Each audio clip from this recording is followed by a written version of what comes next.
Racing isn't easy, but experiencing it is.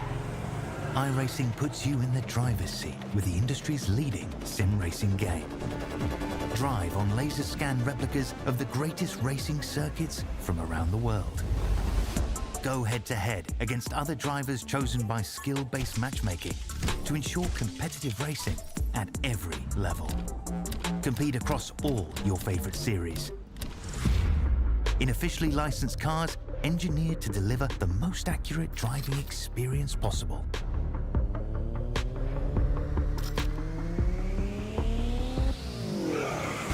Join a race or host your own with players from across the globe. Race against the computer or in a league with friends. Feel the thrill behind the wheel. Visit iRacing.com.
Good evening, good morning, good afternoon, ladies and gentlemen, and welcome back to the Racecraft Simulations V8 Veterans here for round 5 of season 21 for the Split 2 action out at Road America. I'm your commentator here tonight, Hamish Munro, bringing you all the action through sight and sound by way of Infinity Broadcasting here on the V8 Veterans YouTube channel. Alongside me, as always, is the former 5-time Split 1 champion, Scotty Gamble. Scotty, mate, how are you first of all? Because 11 seconds, you must have yourself a new clock. Yeah, how you going, Hamish? And thanks for the welcome, and welcome to all those out on YouTube. Thank you for joining in and watching along. Yes, mate, it was an absolute cracking race at Road America. Thoroughly enjoyed it. Was looking forward to it. A little bit of perhaps a redemption round after the goings-on in Split 1 with Long Beach, mate. We might have missed out on that one, but, you know, we came back and, yeah, tried to do our best there, and I'm really looking forward to seeing how some of the drivers tackle here at Road America in Split 2 and whether they go for a little bit of a redemption round as well, mate. Well, I think, you know, now is as good a time as ever to get your redemption arc started. The midpoint of the season, we mentioned at the start of the season in the season preview that this, you know, these first 5 rounds is where we're really going to be able to separate the drivers who are in contention for the championship and other drivers who are in contention for just a top 10 or not so in contention. We come into this round with multiple drivers who are in contention for a championship, whether it's Steve Grumley, whether it's Jason Spriggs, whether it's Luke Goldman, Chris Burridge, Scotty Van Loon. 5 drivers who can go on to the end of the season and win this title. There are others in there as well who are sort of teetering on the edge. But we come into tonight, and if a driver can have a strong run, the next 5 rounds could be absolutely epic, where drivers are trying to chase them for their lead or trying to fight with them for this title, and it's going to be absolutely incredible. I mean, Steve Grumley, he comes into this race with 2 race wins this season already. Tonight he could get himself a 3rd, and if he can do so, he'll head into next week as the championship leader, and he would be in perfect control of this title race across all of our European and Australasian rounds to end out the season.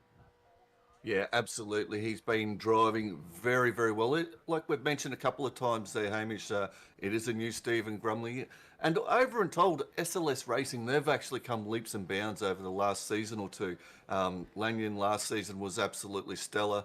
They've got Grundell in split one. He's super rapid. So, yeah, they've got a good bunch of crew behind them and they've been putting their right foots forward. We did talk about it at the start of the season about how I sort of thought Road America, that's going to be the defining round where we're going to start to really see where the drivers are sitting in this championship in Split 2. So, yeah, this will be super important for drivers to get a bunch of points behind them, keep that momentum going that some of them do have, Hamish, and, push on for the back end, the back half of the season. Yeah, I think, we mentioned last week that's going to be an important round. This week's going to be important as well. Every time we've come here, it's been somewhat chaotic and somewhat controversial in terms of some incidents that can happen on track. I recall the first time I called a race here, turn one was absolutely cooked. Just incident after incident happened throughout that race. It was an epic race. Mark Houghton came home with the win on the day after crashing lap one, turn one, went to the back of the field, went a lap down and came back to win the race. It was an absolutely epic affair back in season 14. But let's have a quick gander at this circuit, Scotty, because I've mentioned it a lot of times before. It's a track that is like two tracks in one. It feels like it's quite a long circuit. I mean, it's an over 2 minute lap time, of course, based up near Green Bay in Wisconsin, just north of Milwaukee as well. But it's a real solid circuit. Bit of a, I think, overlooked circuit in terms of American tracks that might be loved or disliked. It's a little bit overlooked, I think. But it really is two tracks in one. You got this more fast, high-paced first section or first couple of sections, starting on the main straight, and then up towards turn 1, 2, and 3. It's a real little balancing act through those first couple of corners, trying to keep it on the black stuff, trying to keep it in check, whilst you got cars trying to dip up your inside through those first couple of corners. Then it's a fast run down the Moraine sweep for 4 and 5, where we've seen cars roll over, massive incidents happen down at turn 5. So that whole first 5 corners can be very chaotic, very, very fast pace, but it only leads us around towards the more technical sections for Sector 2 and Sector 3 later in the lap. You're absolutely right. And as you head up to turn 6, you've got going up an uphill area where you can brake quite hard at the start, but you've got to bleed it off as you get into the left-hander because it flattens out and starts on a downhill section. Get around there. We may see a couple of cars go off at turn 6. It's very difficult to get right and very easy to lock a tyre and shoot off there as you head up into Hurry Downs. A spot at turn 7 where you have to commit. You can take a lot of the inside line there on the right-hand side, get your tyres almost on the grass there, and really get on the accelerator early. Again, as you head down, another downhill braking section into turn 8. Another area I think that will highlight it tonight, Hamish, where we may see some drivers lock a brake. It is an overtaking opportunity, and you do have to commit on the inside. And if you do, you can get it done. But then we're into the carousel. Some people may not call it a carousel. I call it a carousel, but it is 9 and 10. And it is another section of the track where you can gain 2 or 3 tenths, and it's super important to be able to exit off the carousel, i.e. turn 10, with a lot of momentum, a lot of speed, and that way you get to carry it through the rest of the lap. Yeah, I mean, you mentioned turn 8, a good braking zone, good overtaking opportunity, also good opportunity, though, for drivers to make a mistake and end up in the kitty litter on the right-hand side of the track. So they need to be careful through that section. The carousel's fast-paced, but you're really trying to follow the train through there. Up through the kink at turn 11, we could very easily see cars carry a little bit too much speed through there and just collide into the wall on the left-hand side. So they're going to need to be cautious of that. Getting the run out of the carousel is imperative, and keeping that run going through the kink is imperative as well for the inevitable run down towards turn 12 at Canada Corner, because you can get it done under brakes down there, but you can very easily lock a brake, especially with the more forward-based bias that you want around this track. So there's passing opportunities around here at 8 and turn 12, but you need to be careful not to lock it up and end up off the track. Then it's a fast run up through Thunder Valley and through Bill Mitchell Bend for turn 13, and then up through 14 to end out the lap. Realistically, Scotty, I mean, it's a tale of sort of first 5 corners, one little section, including the main straight. Then your next 5 corners is a more technical style of track, and then your next 5 is your more flowy and almost feels like kind of backroads style of circuit. So it's almost 2 or 3 different track types in one. And I mean, it feels like that when you're racing around here. You get up towards turn 6 or 7 and it feels like you're on a new style of track. Then you get down to turn 12 and you're like, this doesn't feel how this track felt at the start. So it can almost be a little bit, it can almost mess with your mind a little bit while you're driving around here or racing around here. But once you get into your rhythm, it's very hard to get out of the rhythm. But if you do get knocked out of it, you can cause chaos for you, especially in your own head, trying to get back to that rhythm. But 6.4 Ks, 4 miles, a perfect 4 miles for the distance. We never get a perfect mile for the distance. 14 turns for the clockwise configuration as well. But it's a tough track. It's long. It's difficult, and it's a big test for these drivers here this evening to try and go around here at maximum pace for 200 odd Ks. Yeah, it is, Hamish. It's a great track for the V8 supercars. It's nice and wide. There's lots of traction. There's some technical sections, like you mentioned, and it opens itself up to really great racing in the V8 supercars. And we quite often visit it. And, and rightly so. One of the things that I'd like to draw about this track is there is so many different options when it comes to strategy and how you go about it with the car, how you look after the car, because it's very easy in the first 1 or 2 laps when you've got green tyres to burn them up, but then from the middle stint onwards to, say, your next pit stop, you've got nothing underneath you. And then there's those that can look after the tyres for the first half, and then they've got a very fast car at the end, and they can make up quite considerable time in the back end of their stint, Hamish. So there's a lot of strategy. A little bit of fuel saving is available. The draft is strong. We're running full maximum wing around here with this set. So the drafting really is effective. So it'll be interesting to see how the drivers adapt throughout the race. 39 laps. The fuel burn is just over 5 litres a lap, which is quite a lot. So yeah, it'd be very interesting to see how these drivers adapt and change their strategy as the race goes on, and how safety cars may intervene and also change that strategy for them. Yeah, it puts the critical lap up at around about lap 19 or lap 20, depending on how much or how far north of the 5 litres you are per lap on the fuel. So it's really going to stretch out some strategies. You come in early, then you come in right on critical lap and just do 16 laps on your tyres or 19 laps on your tyres. I mean, it's a balancing act, as it always is. And tonight may be one of the more tougher balancing acts out there, because it's kind of more unknown than what we had last week with Long Beach, where we knew we were likely going to get safety cars. We knew it was likely going to be chaotic. Around here, you don't know when it's going to happen. You feel like it's going to happen very early, and then maybe around about the midpoint, maybe towards the end. But you're never guaranteed, and you're never really guaranteed when it is actually going to affect you out there. So it's going to be a big challenge. It's going to be a big test for the drivers to really just balance it up for themselves, get that strategy right, and be confident with their strategy as well leading throughout this race. We've got a heap of chats out there already. Luke Ullman's with us here tonight, same with Sean Vandermill and Andrew Hoffman as well. Jim Caperonis, Steve Grumley, Reese DeGoey is with us. Fearless is out there with us. Brett Fisher too. John Gallen. Yourself was in the chat as well, Scotty, with us. And Bruce McLeod too, as well as Sharpie out there with us as well. Great to have you all here. Great to have you all watching along for this epic night of racing. 200 Ks of Road America. It's 200 or 250? 200 kilometres there, Yeah. Hamish, I think is, for memory, 39 laps. Yeah. So yeah, I think that is 200 kilometres. Yeah, 200 Ks. Car's starting with 80 litres of fuel in the tank tonight, so a big starting fuel. Did you do many full fill runs in the lead up to this race, Scotty? And if you did, how was the car feeling with the fuel, with the full fuel level, in case these drivers need to come in, say, very early in the race and fill up the car? Oh, look, I didn't. I did top it up to 80 litres, have a bit of a drive around, even though, pretty much what we started with there, Hamish. But it's a track where I didn't really, if I could, I didn't want to fill the tank, because a light car is a fast car at Road America. We've got those long straights.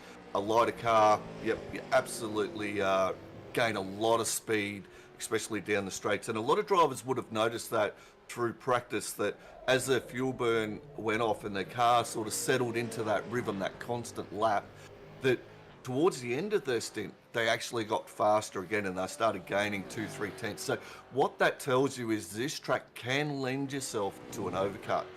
There is undercuts available, although the tyre drop-off, for me, I didn't think was quite as much as what I was expecting. There was a big update to this track, Hamish, just the week that came into racing. So I'm not sure what's changed. The tyre wear wasn't quite as much as what I thought it used to be. But as I said, the overcut can lend itself around this track. So yeah, I wasn't looking forward to running a heavy car unless we had an early safety car. Then of course, yeah, I was going to fill it up. Well, we've had confirmation in the chat as well. It was 200. It is 250 Ks.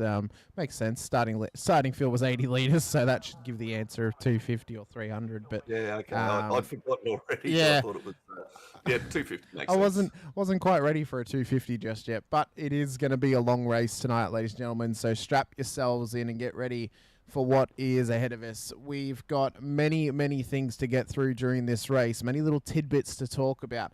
Scotty Van Loon comes in as the championship leader here tonight. Can he maintain the championship lead? We'll have to wait and see how some of these drivers go. As I mentioned, if Grumley can get another win for himself, depending on how the other drivers go, he could be leading the championship with a drop round next to his name, a 0 next to his name, if it goes just the right way for him. Starting grid, though, for tonight's race will be as follows. Steve Grumley will start on pole position for SLS Racing with Jason Spriggs out of P2. Paul Burns, Dean Logsdale will start on the second row of the grid with Luke Ullman and Reese DeGoey on the third. We then have Matt Scholes, Mick Clifton for the fourth row with Jim Capronis and Daniel Sheriffs making up the top 10. Jeremy Bush, Warren Davis will then make up the top 12 cars on the road here tonight with Todd Duggan and Ricky Hyde in behind, and Simon Hayes and Rick Varga making up the top 16. Stephen Greck, Andrew Hoffman will start in the top 18. Championship leader Scotty Van Loon starts all the way back in P19 here tonight. Not the best qualifying for him. He'll start just alongside Damon Fisher for the top 20. Sean Vandermill and Simon Farrington will start in behind them with Scott Weston and Brett Taylor making up the top 24 cars on the road, with Brett Fisher and Peter Latham in behind, Michael Quain, Adrian Zeal, Peter Baxter and Matthew Scholes making up the top 30. Stacey Boyd, Brenton O'Brien, Brian Minogue, Troy Sibyl, Richard Barella and Jason Scala will make up the top 36. Within behind them, Robert Crow, Wayne Shepherd and Simon Heddersheed at the back end of the field. It's a big grid of cars tonight, Scotty. Round about 40 drivers out there, and Grumley is going to lead them away from the very start. Yeah, he's done the right thing. He's put it on pole. Sometimes you think maybe it's not ideal to put it on pole here, and lead those laps because of the draft. But hey, I think if you can get pole, you go absolutely for it. Great note by Paul Burns to see him back up into the top end of town where I always thought he could be there, Hamish. I do have big raps on Paul. I think he can drive very well. Dean Logsdale as well, another driver that I mentioned towards the start of the season. I was expecting more things from him this season, and it looks like he's starting to show his form now. He's put it on P4. So special note to those two drivers. Well done, guys. Well, we will see how they go here tonight. Hopefully Paul Burns does have a good showing this evening. Last week he did struggle a little bit out at Long Beach, so hopefully he can make a bit of a comeback here tonight, Scotty, and get back up the field. I'm surprised by Van Loon's qualifying. I'm going to be honest. I expected him to be in the top 10. This could be a tough night for him around here for 250 Ks. Yeah, absolutely. He would be a little bit disappointed with that qualifying. There's a couple other drivers that probably are worth mentioning. Sean Vandermill down in 21. He'd be disappointed with that. But Brenton O'Brien, who finished in the top 5 last season, starting 32.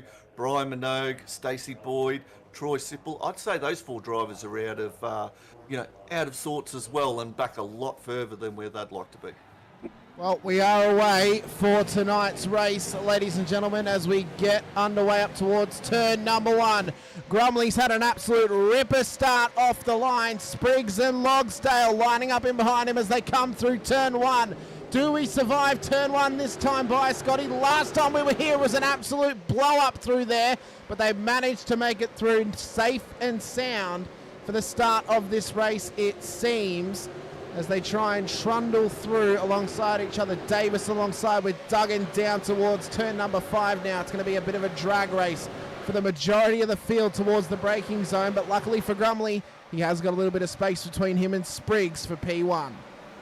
Yeah, the top 10 have sorted it out, and Spriggsy has a little bit of a look up the inside there, decides better of it, but the first P1 to P10, they'd sorted out, got themselves in a train, and they look very stable. They've taken this race Absolutely got into that nice follow the leader. There was a couple there side by side further back that were pushing for positions, as we'd expect. Van Loom, he made up 2 off the start already.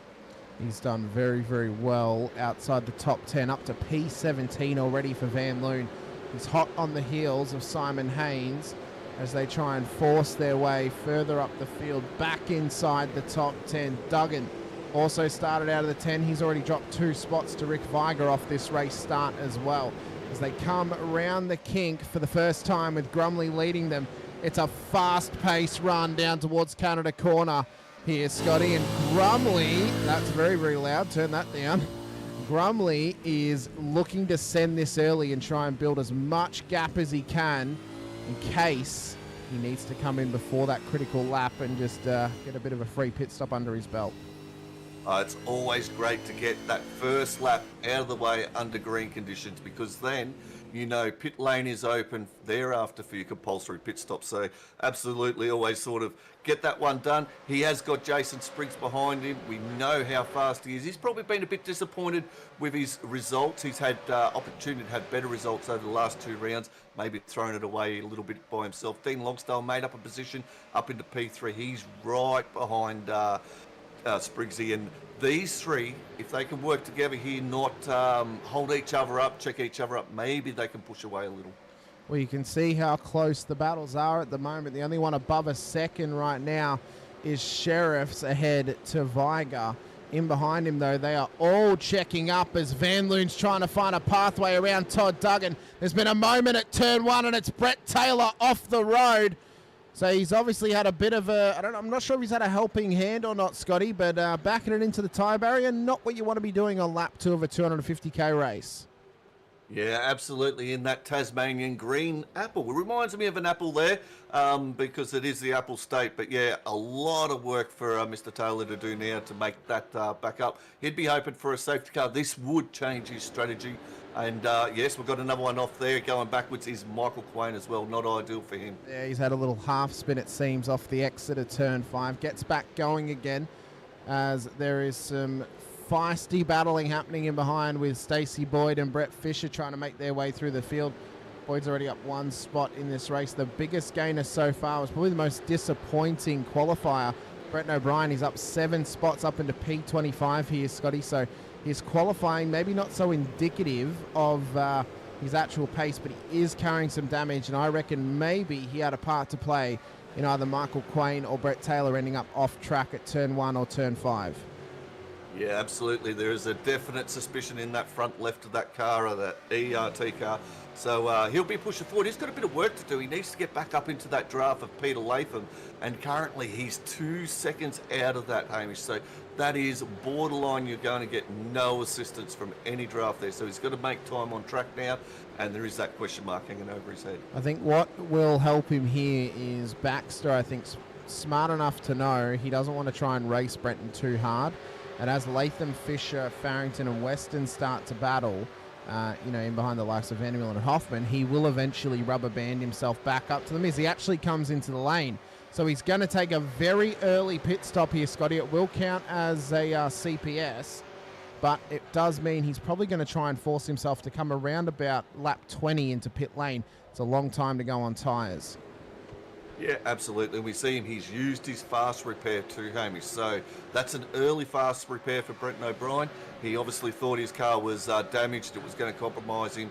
What he has to be careful of here is it is a long pit lane, 36 seconds, 37 seconds transit time plus your fuel time. So lucky it is a long track that they can get that fuel in and not go a lap down. As we see a little bit of sideways action there from Simon Haynes.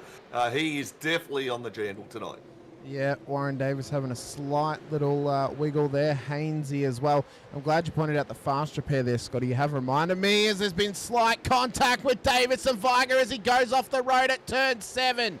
So Viger off the track now. He will only be going backwards. Thanks for pointing out for me, Zippy. I was about to mention it as I think someone ahead of him also had an off track, but he's kept going as Fisher and Vandermeulen have also been tussling as well. Davis is dropping spots now, so it's starting to go off a little bit here, Scotty, as Stoyles has also had an off track, but I'm glad you mentioned the the fast repairs as Sean Vandermeulen looks to be parking it at the side of the road. Possibly that's broken steering.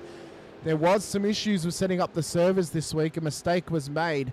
So there was actually 255 fast repairs set for these drivers. So their cars will never die in the session as Vandermeulen's pulled it up, and he'll be ringing in race control, I'm guessing, to get a tow as the leaders come past the pit lane. They don't know he's off track. Watch the entire field towards the back of the field here, Scotty, coming to pit lane, because this could be a very early safety car. The other mistake that was made was the actual incident limit wasn't as high as what it normally is. It was set to 15, where you get a drive-through, but then if you hit 17, you actually get disqualified, where you don't normally get disqualified from incident points, as cars are coming in. And we are getting confirmation at the moment that he's been told to hold from race control. The safety car lights are on, which means it will be coming out of pit lane at some point here. But I don't think he'll be coming out ahead of these cars. I think they'll be allowed to exit pit lane, and then that's when he'll leave as Grumley likely comes up towards the line. Yeah, absolutely. Got to be careful how they pick up the leader. At the moment, Grumley is the leader. So he's the one the safety car wants to pick up. Who manages to fall in on the next lap, we will see. But yeah, interesting you mentioned 255 fast repairs. Bretton O'Brien would have known that. He would have checked that for absolute sure, and he would have gobbled one of them up straight away and fixed his car. So I guess that may have come into his strategy. But this will be interesting because how much fuel do they take? If it was me, I think, Hamish, I'd almost fill the car here. We're on lap 3. You're going to be putting in around about 40 litres thereabouts to fill the car, starting with 80 litres. May have burned 10, 15 litres already, depending on what lap you're on, of course. Do you take tyres at this point? Absolutely, yes. Okay. I'm just checking because, you know, obviously you start with the warmer tyres, and if you put new tyres on, they're cold, but I suppose you're under safety car, so you have time to warm them up. But, yeah, I think, you know, you got to... I think with a safety car being so early, you got to fill it at this point, just to try and spread out when you can actually pit, so you're not forced to come in under the critical lap of lap 19. I think just giving you that wiggle room to actually plan around a little bit mid-race as Grumley and the rest of the leaders come into pit lane. I would doubt we see anyone stay out at this point, Scotty, other than those who've already come in for their first CPS. Yeah, no, everyone would be filing in. There may be some drivers that may take 5 or 10 less leaders just to jump a few and find a little bit of extra track position there, Hamish. But yeah, definitely most of them will be going for a full tank. And I'd imagine the safety car, he'll be on track now. He will absolutely be on track, and he'll be looking to pick up those who got the early pit stop in, or the leaders who are pitting now, which is pretty much all your top 10. Yeah, I would say he's waiting around about turn 5, which is down the back straight. So he'll be waiting likely for Steve Grumley to come into pit lane. Mick Clifton's going to come up the main straight. He may actually make himself some good positions here coming in the lap earlier. So drivers are going to keep an eye on here. Clifton, Caperonis, Van Loon, Sheriff, Duggan, O'Brien, Fisher, Crow, Minogue, Shepherd. All these guys can make up spots now by coming in the lap earlier, but Clifton is going to have to give up some spots here because there were some cars that were at the control line as he came past, which means he needs to give up those positions, otherwise he's gaining illegally. Yeah, I actually thought he made it in front of the Simtech car there, but hard to tell from that angle, Hamish. But yeah, he's definitely made some good ground, and you know that stop earlier has proved. But I would have, I thought he was in front of Simtech there of Burns' car, but I think we'll see. Quite possibly he was. I'm sure race control will have a look at that during this period. Just make sure that they're slotted into the correct positions. I mean, Paul's only given up one spot. It's what, 4 points he'd be giving up, 2 points maybe. So. Yeah, 2. Yeah, so he's not really given up very much, you know, for what, not even a second of time on the road. I think it's a fair shake as well. I think race control, you know, like we've probably talked about in the past, they've got, if drivers call it in, they've got an obligation to look at that to make sure that the position is right under safety car. They've got plenty of time. They're giving people, drive passes if they're a lap down, which I don't think anyone is a lap down here, but if a driver calls in, that, can you check that position, i.e. in Clifton and Burns, well, why wouldn't you? So, yeah, it'll be interesting to see what happens from that. Well, I think Sean Vandermill would be the only car who could be a lap down, but he wouldn't get his wave around since the safety car came out via his car needing the tow back to pit lane. I suppose the lucky thing for him is he doesn't use up his fast repair so early in the race. He has 254 more opportunities to use it throughout the race. I did see Sean's car, and I felt a bit sorry for him because he had full right lock on it, and you could see the right-hand wheel was, turning, but the left-hand wheel was going straight ahead, so he had no steering there, and he had some severe damage going on underneath. But, there's a long way to go, so maybe he can get this lap back if there's another safety car. Yeah, I mean, we're very early in this race. Obviously, we're only, on lap 5, so there's plenty of opportunity for more incidents like that to happen where someone needs his, a tow and safety car comes out, he gets his lap back. I mean, the only thing you'd be worried about is if we go 20 laps, 20 or 25 laps without a safety car, and then he's only got so long that he can make up more positions back again once he's back on the lead lap. So that's what he'd be worrying about. He'd want it pretty much straight away, I think, so he has opportunity to actually gain on-track positions throughout this race. But it'll be a nice little challenge for him at the back end of the field. How good does the safety car look? It does look pretty good. I am more of a preference to a road-looking car for the safety car, like the GR86 or the GT4s. I just prefer it to look like a road car. But it does look nice for a McLaren GT3 car. It does. It is a new one, and it sounds absolutely brilliant. Imagine the driver there in their safety car. He'd be absolutely loving it, leading this field around. Looks like they're going to do another lap here, Hamish, under safety car, unless he starts to pull away very, very soon. But, yeah, it is an absolutely cracking-looking car with a big Racecraft logo on the side, the main sponsor of the league, Hamish, as we saw in the introduction, and they do a fantastic job over there. John is the main boss over there at Racecraft in Perth.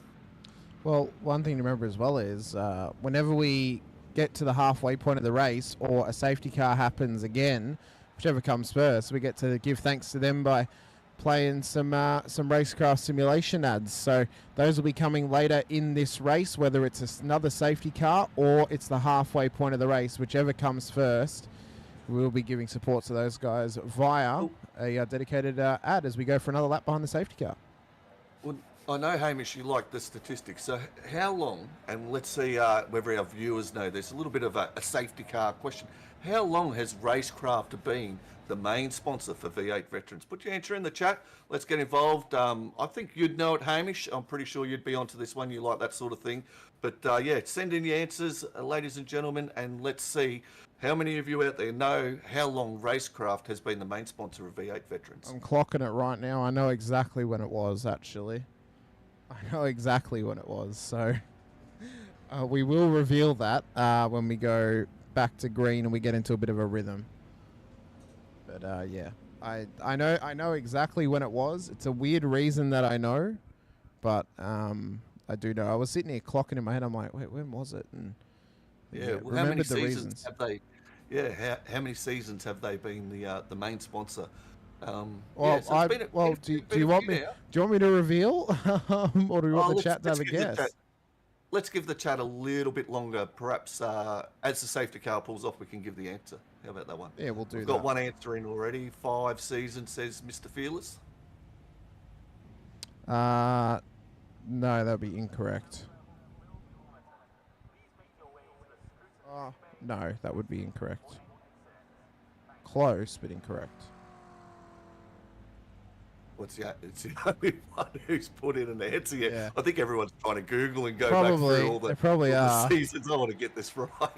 There is no reward for getting it right, though. No, there's not. It's not like SIW when we do giveaways. Still wrong answers in the chat. They're very close, though. They are. They're pretty close. No, still. No, it's not. It's not. This season is not the 3rd season to win Carlton won a grand final. We'd have to be going back a long. We're going back decades now. They've been sponsoring the Vets before the Vets was even an idea. No, it's been since season 18. So I remember when I revealed the season 18 YouTube thumbnail, and I had that blue, and then I was told, oh yeah, Racecraft's now the title sponsor, and I'm like, well, that worked out perfectly, didn't it? So yeah, it was season 18. So this is the 4th season that Racecraft have been the title sponsor of the Vets. So all of 2024, they've been the sponsor. Yeah, I believe John Gallen got that one right. He did get it right. Yeah. So well, it's not 4 complete seasons, but it's the 4th season that they are the title sponsor. So, yeah, 3.5. It's the 4th. We're in the 4th quarter. So, they've been a fantastic sponsor of the league, and absolutely, if you are after any sim rigs or any sort of thing sim related, absolutely go support them because they've been supporting us. We've got a lot of drivers in the V8 league, so absolutely support our sponsors. And Racecraft is our main one, but there's a lot of other sponsors we can support as well and show our appreciation that they are here supporting us. Well, Logitech's been around ever since before I started broadcasting for Vets. I know Parramatta Isuzu Ute's the same. Chubby Buns came on board last season as the Driver of the Day Award. Südspeed and LGC Images came on this season, so... plenty of support out there. Player One Sim Gear, I couldn't even tell you how long's been around. Season 18, that's right, Reese. I think Logitech's been on maybe season 12 or 13. Yeah, it would have been. Yeah, because for a period in between title sponsors, they were the title sponsor of like season 17 and 16, I'm pretty sure. And then Racecraft came on board, and Racecraft became the title sponsor as of season 18 onto now. As safety cars pulled away, so we'll get ready to go green once again. Big thank you to all of those sponsors as well. Those guys help us go racing every Thursday night in perfect conditions every single week. In the toughest car in the iRacing service. When does Grumley go? He goes off the exit of the final corner. We are racing once again at Road America. Grumley leads to Jason Spriggs and Dean Logsdale for the top 3. Mick Clifton and Paul Burns, they swapped under the safety car there, Scotty. So Mick was ahead of him. Race control gave him the position back. Yeah, absolutely well sought out by race control there, and a fair question to be asked. We see a nice, tidy start, especially by these top 5 or 6 as far as I could see back. But Grumley's got it all to do again. Spriggs has had the benefit of seeing what Grumley's speed is like at the start. Same as Logsdale, who's managed to go up that 1 position into P3. He'd be absolutely loving that. That's his highest result at this stage of the race, Hamish, as we see Spriggs come down. Grumley a little, watching his mirrors a little bit there as they go into the bottom hand, where you've got to be very careful. Get it up this hill. Again, we talked about this as a braking zone. Very easy to run off there, Hamish. And both these drivers, Mr. Grumley and Mr. Spriggs, get around there absolutely beautifully. They are on it hard to spread this field again, I'd imagine. Yeah, they want to try and spread themselves out, but also spread themselves from the rest of the field in behind. It's a long train in behind them as Robert Crow's had an off track in the background. Brian Minogue now sinks back past him as well. They're trying to get past Zippy Fly Zeal up the road from them there for Adrian. So now Brian's going to try and have a crack on him in the SLS machine. He's had a good race so far. He's up 7 spots. Crow up 10 thanks to coming in on lap 3 under the safety car there. So coming in on the lap that it was called has paid off for both him and his teammate Wayne Shepherd, who's up 8 spots as well. So those guys having a good run, but Shepherd's under major pressure right now from Heddersheed with Sipple up the road from him as well. This battle could get tasty at the back of the field. May need to keep an eye on it throughout the race. Yeah, there's a lot of fast drivers back here out of positions to where they probably think they should be, and absolutely where I think they should be as well. You see a little bit of smoke, bit of a brake lock up into there from the Simrigs car, but he got that back under control. And Shepherd's been one of those, we know he can run in that top 10 all day long, totes. So to see him back into P30, definitely out of position in my mind. Baldock in the chat saying he reckons you're going to win from the commentary box here, Scotty. Is it a race? I don't know, but just keep watching your screen there, Dave, and we'll bring it to you, mate. Well, out of the two of us, I know who would win. Definitely, there's a reason why they don't let me race in Vets. No, you would absolutely cook me on track. It wouldn't even be a contest. Again yeah. for another position. He's gotten past Sheriffs now, who's putting all sorts of pressure on him. Farrington, who struggled with internet issues in the past, Scotty. I noticed he had some blinks earlier. Hopefully that doesn't mirror him again throughout this race. Hopefully that's sorted itself out now and he can continue on racing with Sheriffs and Van Loon. As we see Toddy Duggan as well. He's trying to find a pathway up the inside of Simon Haynes now. Brett O'Brien's in on this battle too. So some really closely contested driving from some drivers who we would assume would be in the top 10, but that's how closely contested it is now, Scotty. The top 10 all of a sudden becomes the top 20 and eventually becomes the top 30 of drivers who could contest for podiums or wins throughout this series. Yeah, absolutely. You have a little bit of an off night in that quali.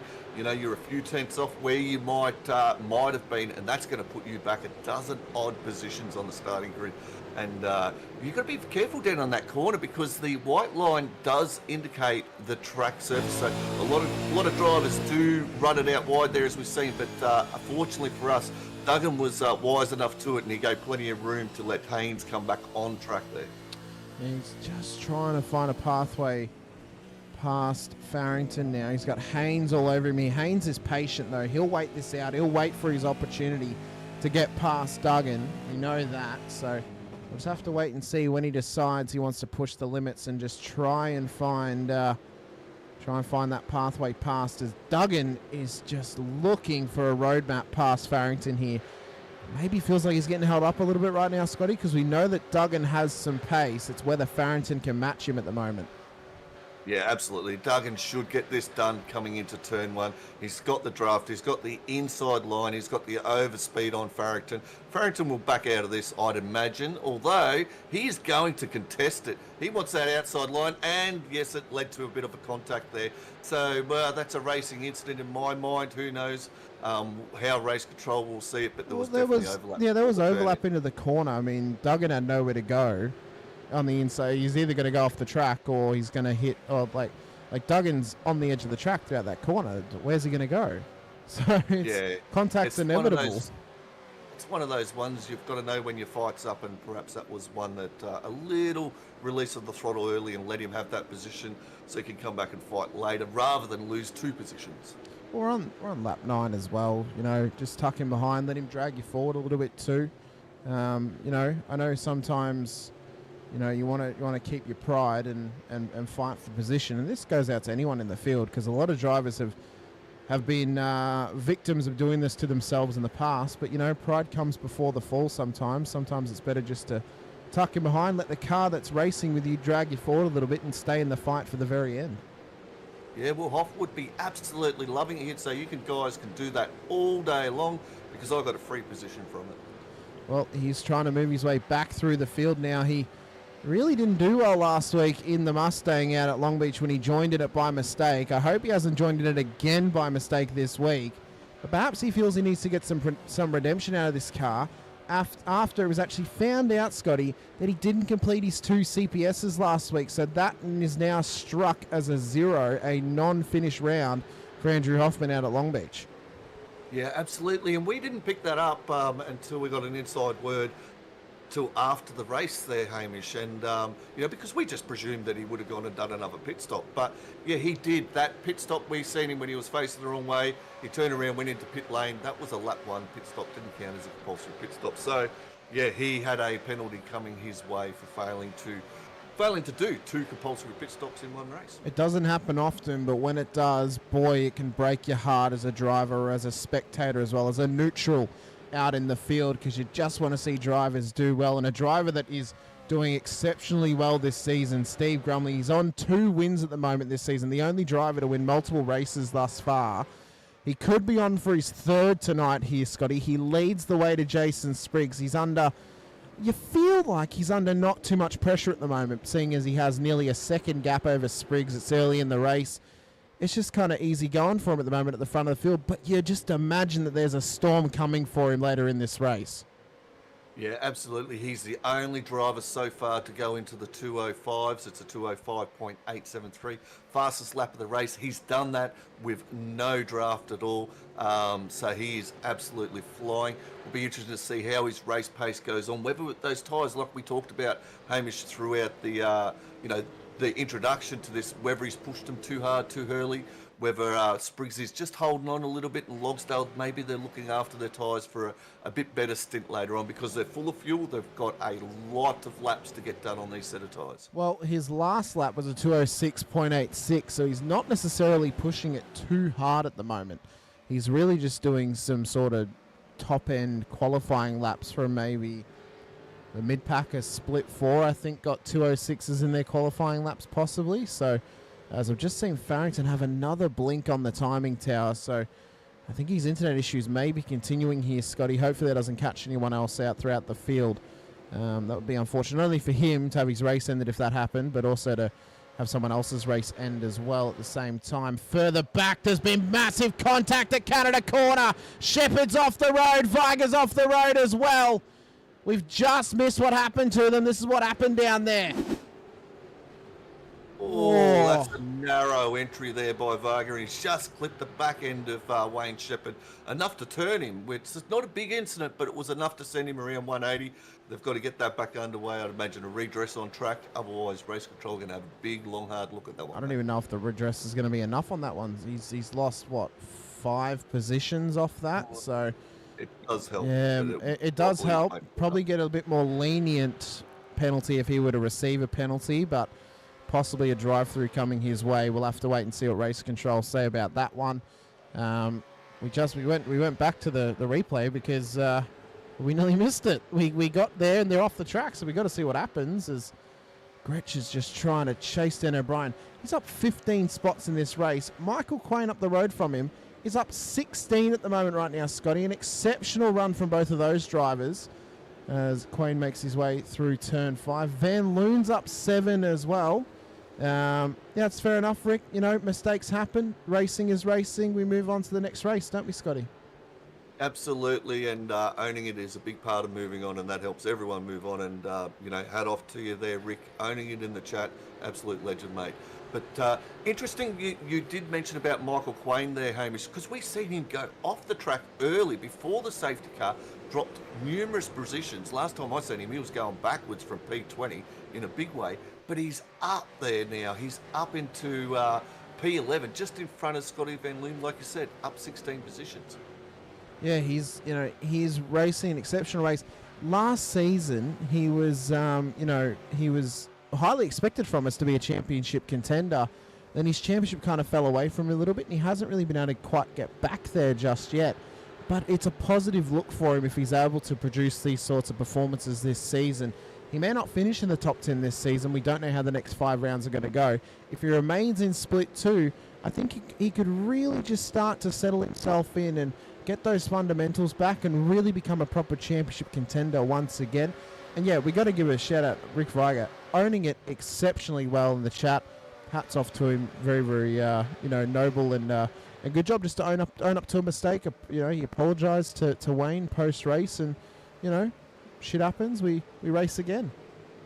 Yeah, we do. As we see the Phoenix car there, I'm just trying to think. That was Matt which one. Scholes. 801 Sim Racing just ran a little bit wide. Perhaps the front tyres may have come into that. Maybe he was unsure of the car in front of him, Rhys DeGuy. Like you mentioned, he's had a new team for him this season. So yeah, he'll be looking to find his feet and move forward, and I'm sure he will. But at the moment, I did also see Burns have a little bit of a look on Logsdale because Mick Clifton got past Dean Logsdale. Mick Clifton up 5 positions into P3. Yeah, so Burns now trying to follow Clifton through. Couldn't quite take advantage of the move getting made by Clifton, so now he has to find his own little pathway past Dean Logsdale. I have to wonder, Scotty, drivers who are constantly just trying to find a way past another driver or getting stuck in battles, I reckon it might pay off for them to get a navman installed on their supercar. Well, I don't know how up to date the navman is, or whether he has many updates per year there, Hamish. But or maybe a TomTom or something. I'm not sure. Just an alternate route for you. Just take this corner instead. That'll get you past him. Pretty much. But yeah, it's good to be on board with Paul Burns, see how he's going. But he's been very patient at the moment. He's been a split one driver in previous seasons. Prior to going back to the Simtrex, he was with WKMP for a short run. Things obviously didn't work out for him, or he wanted to go do his own thing again. Good to see him back up into this top 5, currently running P5. Yes, he's down 2 positions, but that was mostly from the safety car and on refueling on exit there where McCliffton got that jump. But he's got a good opportunity at the moment, Hamish, because he is less than 3/10 behind Dean Logsdale. Yeah, and he is looking cool, calm and collected at the moment as he comes into turn 1. When can Paul Burns get this move done on Dean Logsdale? He's had a tough season thus far, Scotty. I mean, arguably his hopes of the championship are now gone. Do you think now he just focuses and tries to either get it back in the top 10 to get back up to split 1, or maybe just stay out of the top 10 and stay in split 2 this season and try and finally win that title that has eluded him for so long?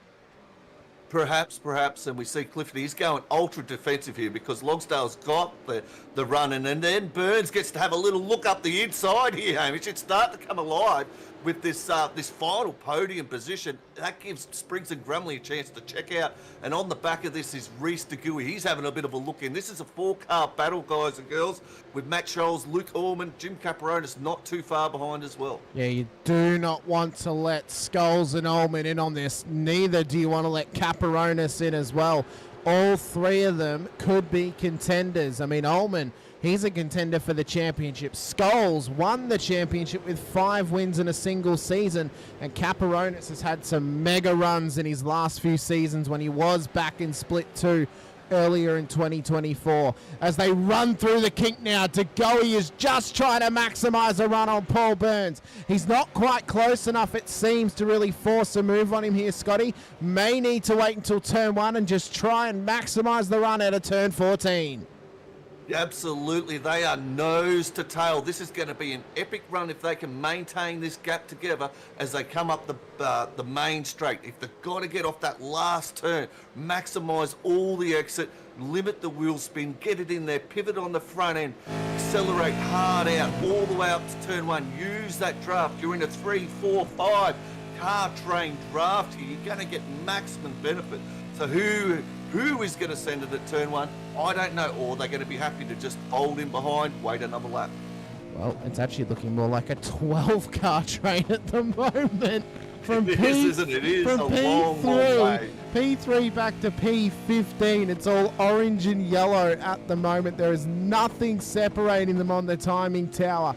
If one of them makes a mistake, they're going to drop 12 spots in the blink of an eye, and they're not going to know what hit them. As we run down towards turn 5 now, at the bottom of the hill. Who forgets when Scotty Perrins rolled it down the back straight so many seasons ago in split 2.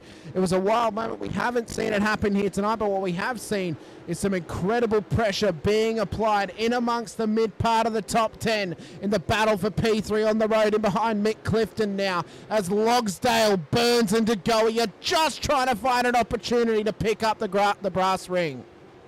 They absolutely are, and I cannot believe how many cars are in on this. It goes all the way back to P14.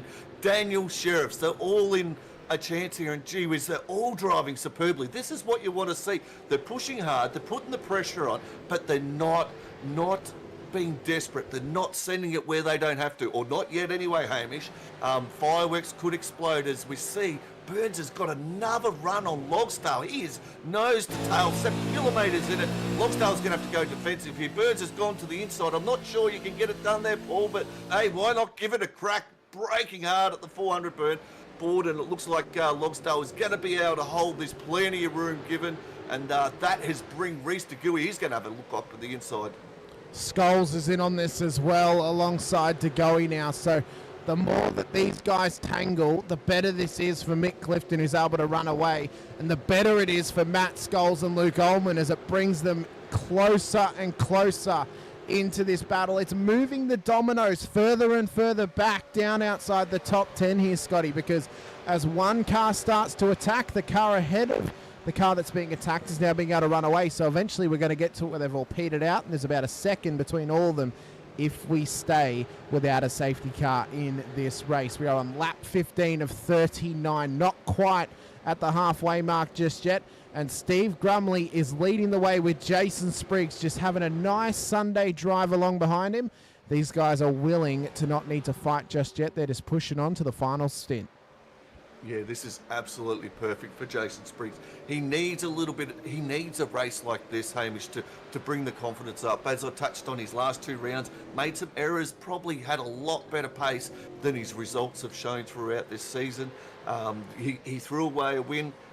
There was other drivers who were there to capitalise on it. They gave themselves the opportunity and they took it. And that's what happens here in Split 2. But at the moment, driver on track, Jason Spriggs is in the best position at this stage of the track because it is nothing but fuel to save where he's going to have less time come the second compulsory pit stop. So he may get the jump if he can stay on the back of Grumley. Well, importantly as well, their last pit stops were identical. So they're both going to be having just as long as a pit stop if they do not save any fuel here, Scotty. So if Spriggsy right now, if he can save enough fuel, he could well and truly jump Grumley in the next pit stop. But the question then becomes, do they come in on critical lap, try and undercut, which can be difficult to do on a 2-minute lap time. But the benefit is Spriggs has actually got the pace. And we mentioned the overcut, the undercut earlier. Undercut only really works around a place like this if you can run in those consistent low lap times, whether it's a 5 or a really, really low 6. It doesn't work so well if you're not running those super, super quick times consistently, but the overcut can work because your opponent can come into pit lane and then end up in a battle pack where you're still in the clean air and you can just push on and try and find your way forward. Yeah, it is. It's an interesting one, but I think Jason Spriggs, he would just wait until it's time for Grumley to pit. Yeah. You don't want to come in too early and find yourself in traffic. That's the other key factor is you want to make sure others have started their cycle of pit stops. It's going to bring you out in clear air so you can maximise that those new tyres. That lighter car, it's going to be a fast car towards the end because it's going to be a lighter car. Of note, though, drivers have dropped into the 207s. There's only one driver on track that I can see on the board at the moment, and that was Scholes, who was in the 206 last time. Maybe Damon Fisher from Team AGR down in P22. I think he got a 206 last time around as well. Well, that is a phenomenal effort from him to get a 206 on the last lap from Brett Fisher. Davis also did one, but it was barely a 6. It was only just in the 6s. But yeah, everyone else is just struggling at the moment for lap time, it seems, Scotty, as battles are happening left, right, and centre right now. A little bit further back in the field, we've got Robert Crow getting held up by a little bit of lap traffic here in Sean Vandermeulen at the moment. You'd hope that, Sean maybe would just let him go here at some point, let him travel up onto the back of Matt Stoyles maybe. Yeah, absolutely. It'll be in Sean's mind. He's got a lap to get this done. He is a blue flag car at the moment due to that. So perhaps, there we go. It looks like he's going to let him through and nicely done. He just waited his time. They didn't want to lose too much time. He didn't hold him up too much at that stage where they both miss out. So they've got that blue flag done, and Sean's just going to get on the back of Robert, and hopefully we don't see Minot get on the back of Sean, and he has to drop another car with a blue flag to let him pass. Well, the longer this goes on without a safety car, the longer he goes without opportunity to actually fight these guys for position. Right now, he's just stuck in limbo. He's the only driver on the 15th lap of the race. Everyone else is on lap 16, barring the leader, who's just crossed the line, as Hedesheed looks to get this done up the inside of Troy Sipple now down at Canada Corner. Side by side through Thunder Valley they come. The battle is still on. This might be further back in the field, but it's still incredible racing. Both of these guys were mainstays, were main eventers in the days of season 14 and 15 earlier in 2023 last year. And look at how much more competitive it's gotten, Scotty. They're battling at the back end of the field right now. Yeah, absolutely. And Hedesheed, he didn't quite get that run out of the last turn, and that has brought Stoyles right on the back. He's got to pick a guy who wants to help, maybe give him a little bump draft, but it looks like Sips is going to get this job done, but they're still side by side. Oh, he got it out there, didn't he? What? He had a big wiggle off the exit of turn 1. This is now allowing Stoyles and Crow in on this battle as well. as they come down towards turn 5. Vandermeulen's got the best seat in the house at the moment.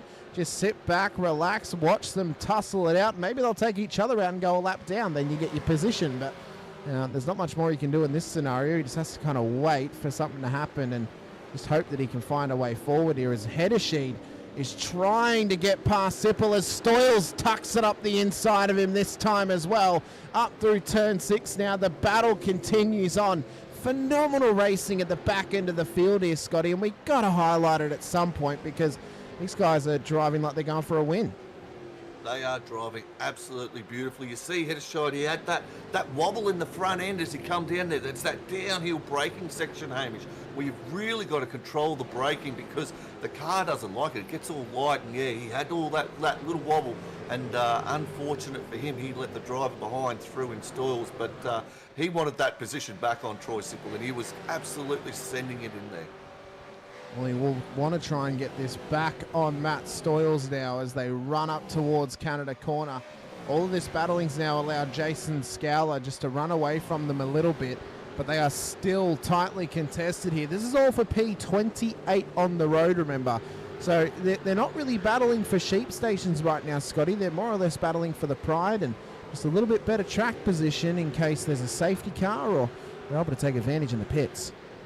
Yeah, absolutely, and you can still see by the attitude of that car, Simon is pushing that car, that 53, number 053 car, extremely hard. Perhaps just take it back a peg, maybe not overdrive it, but he wants to get back on this action, so he's hungry to push forward, and that's what you want to see when you're back in the field. You're in P30, but it's like you're driving in the top 10, and that's exactly the show these guys are putting on tonight. And this is the kind of battle that you miss when you're further up in the field or your focus further up in the field as well. So it is good just every couple of races, you know, when I know there's a battle like this further back, just to highlight it, get these guys on screen. You know, if they're racing towards the back of the field week in and week out, then they don't really get much time on screen. So it's just good to highlight them a little bit as we run down towards turn 5.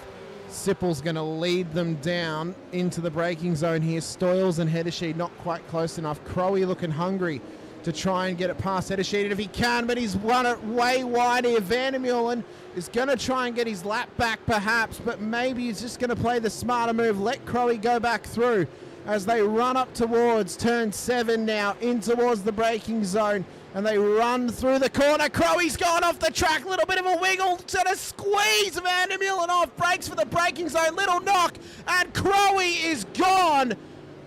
And he is the first one to get to the 17x limit of this race, Scotty.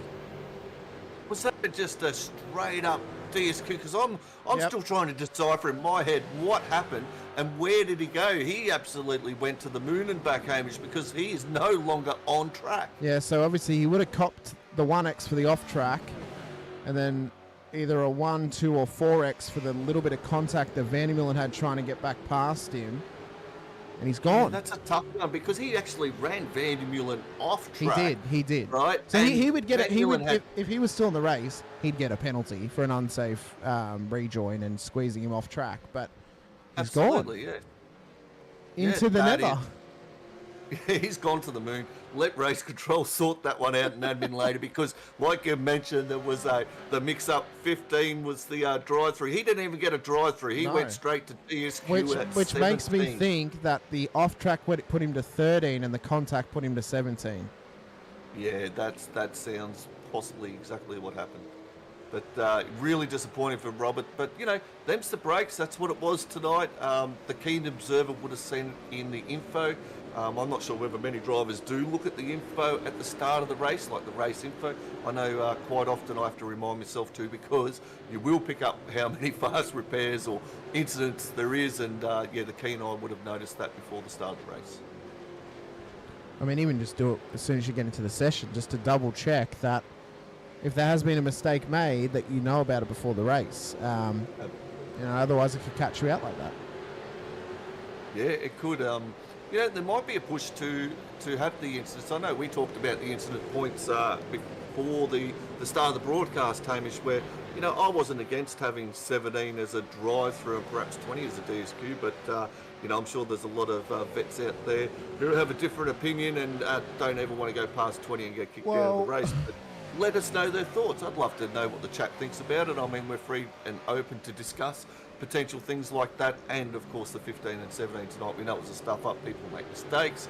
That happens. We've all moved on from that. But what do people think about a 17 drive-through incident limit and a 20 DSQ incident limit? Well, at Long Beach, we would have had probably about 10 drivers finish the race, I reckon. Do you think drivers would drive differently though, knowing that, Hamish? Quite possibly, but I think you look at it two ways. You look at it from a race control or driver perspective of they're a lot more lenient with the points in terms of you get 17, you get a drive through, you get another 17, you get a drive through. It creates fantastic racing for us to call, but it makes it very chaotic as a driver and as an RC and as an admin.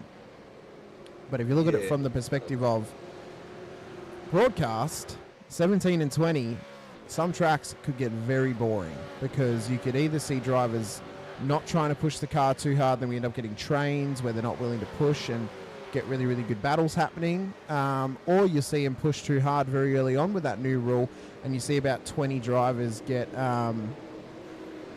disqualified. Yeah, some did have 0 at Long Beach as well. That's very, very fair. They drove a fantastic race to have that happen.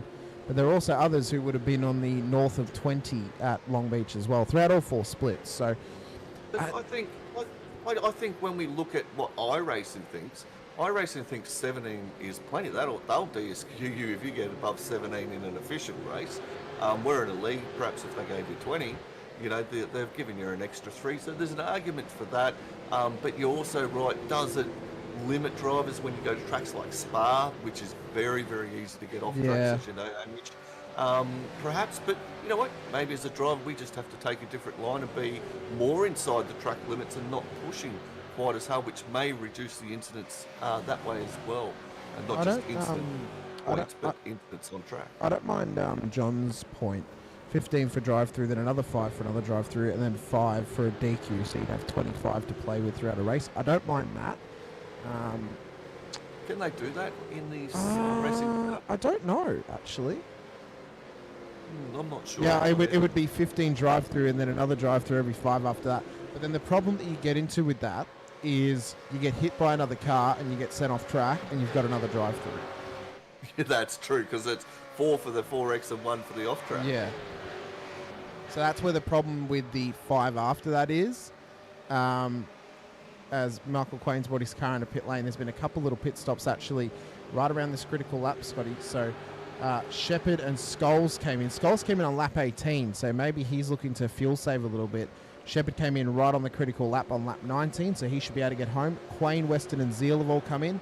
They should be able to get home as well. As De Goey is looking to send this on Paul Burns at the moment with Dean Logsdale right up ahead of him here.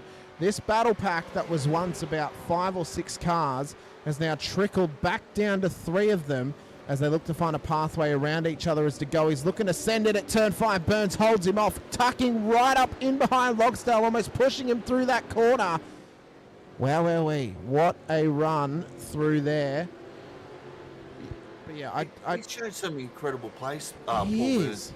From turn 4 all the way up to turn 8 here, but then Logsdale, from once he exits the carousel into those long, fast, sweeping ones, seems to have the pace from here on in to the end of the track, and that's making it very difficult for Burns to be able to get that pass done, because these are the strengths and weaknesses of the drivers, strength and weakness of how they've used the tyres at this stage of the race. So yeah, very interesting the way these guys are going about it. It's an absolute arm wrestle. Yeah, it is a pure arm wrestle at this point. One thing I will say then, Scotty, just back to incident points for a second. What if we went 15 drive-through, and then if you get to 30, you're disqualified? Yeah, I don't mind that. I like 17. I think 17's an iRacing number. They're smart people. They got a lot of data. Yeah. So I like their 17 incident before a drive-through, personally, but I do think there has to come a point where there is a DSQ thereafter, and what that number is, the smarter people. Well then maybe it is 17 is your warning. If you get another 17, that's it. You're done. Perhaps that could be something But yeah, it's good to talk about. We're not saying they're going to go do it by any means. Oh, no. And when this is all hypothetical, but it's always nice to know what other people's feelings are on it. But yeah, I do like 17 for the drive-through, and I think maybe 25 or, like you said, 30 is a DSQ option as well. Just to go to the chat for a second, Paul is not holding them up. He's getting held up by Dean at the moment. He's unable to find a way past him. He's consistently running quicker than Dean, and he's looking to get a pass done now towards turn 5. But he's going to have to run the outside line. This is going to be tough for Paul Burns. It's been a great defensive drive from Dean Logsdale. Burns around the outside, hangs it out there up towards turn 6, gets the job done, and now has his sights set on Mick Clifton up ahead of him as DeGoey will now try and have a go at Logsdale in through the rest of the lap. Yeah, that is exactly where we were talking last lap around, where Burns was strong, where we thought Logsdale was struggling a little bit in comparison, and yeah, he got that move done to get the outside there, to commit into it, under brakes, downhill, get the turning, not cut across Logsdale, give plenty of room. You know, really, really good racing by those two, and this has freed Paul Burns now. We're going to see if he's got the pace to get all the way back up to Mick Clifton. He's got a long way to go. He's 1.6 seconds behind him. Well, we'll see what the lap times look like. Paul's fastest lap of the race is quicker than Mick's. He did a 206.24. Mick only did a 206.67 on his previous best. So Logsdale now has DeGoey, who will try and get this move done if he can get close enough, with Caperonis all over him now. How good is it to see? It's unfortunate for Jim to not be in split 1 anymore, as Grumley's now coming to pit lane.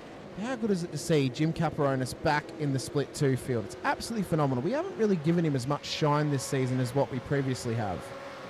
No, we haven't. We see DeGoey going into pit lane. He's had enough. He's going for the fresh tyres. But yeah, it's good to see Jim Caperonis. He's a great bloke. I've had the pleasure of chatting to him a few times. You know, maybe this is a race where he gets his mojo back there, Hamish. You know, he's been over at WKMP now for a couple of seasons. He's got the Chubby Buns livery. He's obviously sponsoring the cars over there, and it looks absolutely stellar sponsoring the league. So perhaps this race is a confidence-building race for him. Get that mojo back, and he's matching it with the likes of Luke Orman, who is in championship contention, and Bush is not too far behind, so he's in great company there at the moment and holding his own. There's a lot of similarities between Luke Ullman and Jim Caperonis. I think this season for Ullman, very similar to Caperonis' last season here in Split 2, which was back in season, I think, 19 when Kennedy won the title. So, you know, he's done an exceptional job to be as consistent as he has been, and to push on as he has been as well. And, you know, this is his first full season in Split 2, Scotty, under the WKMP banner. The season that he went to Split 1 was the season that he went to WKMP. In fact, it was after the last round of season 19 that he made the switch. Yeah, absolutely. And it's a big jump. Like, the guys that have been in Split 1 that have come back to Split 2, they will tell you it is a big jump up into Split 1, and it does take a couple of seasons to find yourself. He probably wasn't given that opportunity of a couple of seasons in Split 1, like the John Gallons, you know, who is driving a very, very well. Got driver of the day, got the Chubby Buns, driver of the day at Road America in Split 1 last round. So he was your Split 2 last season of V8 Veterans champion. So, you know, they can do it. Matty Parker drove exceptionally well. He's taken a little while to find his feet, but he got a P12, Hamish, which was a phenomenal effort. Another Split 2 driver that's gone to Split 1 and definitely taken to the lads up there. So the top 6 now come into pit lane. Jeremy Bush stays out. He'll take the lead, and he'll take himself an extra point for leading a lap of this race. Van Loon's also stayed out, as well as Duggan and O'Brien as well. Where is Steve Grumley? He's coming up towards Canada Corner. So does Spriggs exit the lane ahead of Grumley? We'll have to wait and see. He did a 26-second stop on his last pit stop, Scotty, and he's looking to rocket his way back into the provisional lead of this race. We are now past the halfway point of this race. We missed the halfway point, unfortunately, but we're now past the halfway point of this race. So we're going to take this as an opportunity to thank our sponsors out at Racecraft by giving them their allocated Racecraft Simulations ad break. Don't go anywhere. We'll be back very, very soon while we see these messages.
Great to be back after our allocated ad break, brought to you by our series sponsor, Racecraft Simulations. A massive thank you to them for supporting the Vets as the title sponsor. It's their 4th season as partners with the V8 Vets. It's exceptional to have them on board. We also want to quickly shout out all of our other series sponsors as Rick Viger looks to remove up the outside of Skulls. Cannot quite do what Paul Burns did earlier in the race. Nearly collects Reese DeGoey on the way through. Manages to keep it going, though. We also want to thank our other sponsors, Logitech G, Parramatta Isuzu Ute, Player One, Sim Gear, as there's contact with the goal as well. I picked the wrong time to shout out the sponsors, it seems. As well as Südspeed gloves, LGC Images, as well as Chubby Buns Burgers for providing our Driver of the Day award. And at the moment, Scotty, we're in a little bit of limbo because of the pit stops happening at this stage. Who are some of your favourites, you think, for Driver of the Day at the moment? It's a tough one. We've got to see where Scotty Van Loon comes out. He's taken the bonus point during that ad break for leading a lap. He's currently in pit lane. He was up 18 positions into P1. Brent O'Brien is now going to go around, get a bonus point for leading a lap. He's up 31 positions. There was a question over whether contact was made, whether he was at fault. I have seen nothing come up, nothing to indicate that there's any drive-through unless it's a post-race penalty for him. I'm unsure of at the moment. So we've got to wait a little bit for this to pay out. Oh, as we see a couple of excursions, and that car is done. That is an absolute car stranded in the sand, and that was one of our local favourites, I believe, Paul Burns. It was Paul Burns, and this is how he ended up off the track, got tangled up with Reese DeGoey, and Burns is now trapped in the sand trap and on the side of the road. DeGoey taking an excursion, somehow came out unscathed, but continues on. But this could be another instance here, Scotty, of a Racecraft Simulation safety car, as Burns is not going anywhere at the moment. And this is going to play into the hands of the likes of O'Brien, Grech, and Baxter, who could possibly get themselves a free pit stop if the safety car is called. Oh, absolutely. O'Brien, Gretsch, Baxter, they would all be loving it because they can underfill their car, possibly like 5 litres, which is a good 2 seconds that they're going to be able to gain on their pit stop. We'll see Brent O'Brien. He'll be straight in here. I'd imagine Gretsch and Baxter will follow. I doubt whether they could go much longer anyway, Hamish, but this has worked absolutely beautifully in it. What didn't happen was Jason Spriggs didn't get the jump on Grumley, who are effective P1 and 2 on track at this stage, like we thought they would. Jeremy Bush, he's done exceptionally well. He's still P3 effectively on track. I think he's completed his second pit stop. I'm not sure on that one. He has, which is quite extraordinary to see him up there. Talking of driver of the days, if he could hold that, that would be an extraordinary drive. Yes, he's only gained 5 positions, but what a tactical move. What a strategy move to give himself a podium chance. This also plays into the hands of Matt Scholes, who came in a lap before the critical lap, Scotty. So he can now fuel save. Van Loon as well. He can now fuel save to get home under this safety car. So this now plays into the hands of Scholes. Now Van Loon, he's back in P15 at the moment. He should get up to P11 when Grech, O'Brien, Baxter and Viger make their final pit stops of the race. So he could be on here for a top 10 himself, Scotty, if he can hold out and just keep it clean throughout the rest of this race, which he's done so well over the last couple of weeks. Yeah, he has, and that's what you've got to do. He didn't qualify well, a very poor performance by him. He'd be the first one to admit it, but in that, if he can get himself back in the top 10, and we've talked about this many, many times, it's about consolidating your race. We've seen Gullen do it last season, where he didn't win the most races for the season, but got the championship because of rounds like this where he wasn't on. Sometimes you're not quite on, Hamish, and he consolidated, got the best available points that he could. So if Van Loon can do that tonight, get himself into the top 10, consolidate that result, that would be a fantastic showing given where he started from. Well, I mean, arguably, what won John the championship was Steve Lanyon having a poor run in the undroppable round at Sandown. Yes, that didn't help. But he had to actually, Gallen was in with a mathematical chance of winning the title. He wasn't too far away from Lanyon's point tally. And it only took one bad round to cost Lanyon last season. You know, and it can happen to anyone in any season. It could have happened to Gallen last season. It didn't, but it could have. It could have happened in season 18 when Racecraft first came on board, when Scholes and Mark Poynton were battling for the title. As Farrington's also stopped on the side of the road as well, Scotty. He's also had a moment. I did see some blinking from him on the timing tower, so whether he's reappeared in front of someone or he's reappeared just on the track and in distress, so he'll also be waiting for a tow. So, is there any other damaged cars there? I'm unsure. Like, he was behind the safety car. I'm unsure how your car could be so badly damaged. He wasn't. He was already there. He was there before the safety car actually came out, it seems. Right. Okay. Yeah. Okay, that makes sense now. I'll tell you something here. Brendan O'Brien came out ahead of Scotty Van Loon. He did. That's a fantastic result. To be able to do that, that's a gain of 21 positions on track into P11. A couple other noticeable, you mentioned Scholes got himself up to P4. Jeremy Bush, we mentioned about him, he's up 8 positions into P3. Caparonis up 2 into P7. Ricky Hyde, he's up 4, who rounds out the top 10. They're your biggest gainers in the top 10. You've got Brendan O'Brien, Scotty Van Loon just outside of it. A couple of fantastic drivers there. Michael Quain, he's up 12 positions. Didn't have the great start to the race, but really capitalised through that middle stint. He's up into P15. Another noticeable driver, that you've just gone on yourself there is Jason Schooler. I'm not sure whether you wanted me to pronounce that right or wrong or butcher another word there, Hamish, but he's up 14 positions into P20. No, I clicked on him because the little pack of 3 cards of him, Sipple, and Header Sheet are all up above 10 positions. So Scala or Schooler's up 14, Sipple's up 11, Header Sheet's up 16 as well. As we look ahead, and the biggest loser of this race, unfortunately, is now Paul Burns, who's down 35 positions, and at the back end of the field, Haynes, who's been in the wars a little bit, is down 22. Farrington, Vandermeulen are down 14. Vandermeulen will get his lap back as well under this safety car. Haynes get his back as well? He is not out on track. He's not? No, okay. He's not. So he's out of the race, it seems. Incident points, I think. Yeah, I think so. I think Haynes might have actually been in the same boat as Robert Crow. I think he's actually been disqualified for incident points. Yeah, okay. That's a sad ending. Not great for them. I mean, frustrating, but hey, it is what it is. And, we talked about this. We're not sure where the admin's going with those who got a DSQ on 17 incidents, whether they're going to give them some consolation points by, having them finish the race in a finishing position, obviously where they are lined up now, which for Simon would be P36. Unless Burns gets it back on him and Farrington gets it back on him, then he'll drop a couple more. But Robert Crow, P39, I've probably pretty much got that sewn up, I'd say. He can't drop any lower because there's only 39 cars in the server. So unless the safety car somehow does 17 more laps and gets past him, then he'll be getting points for 39th.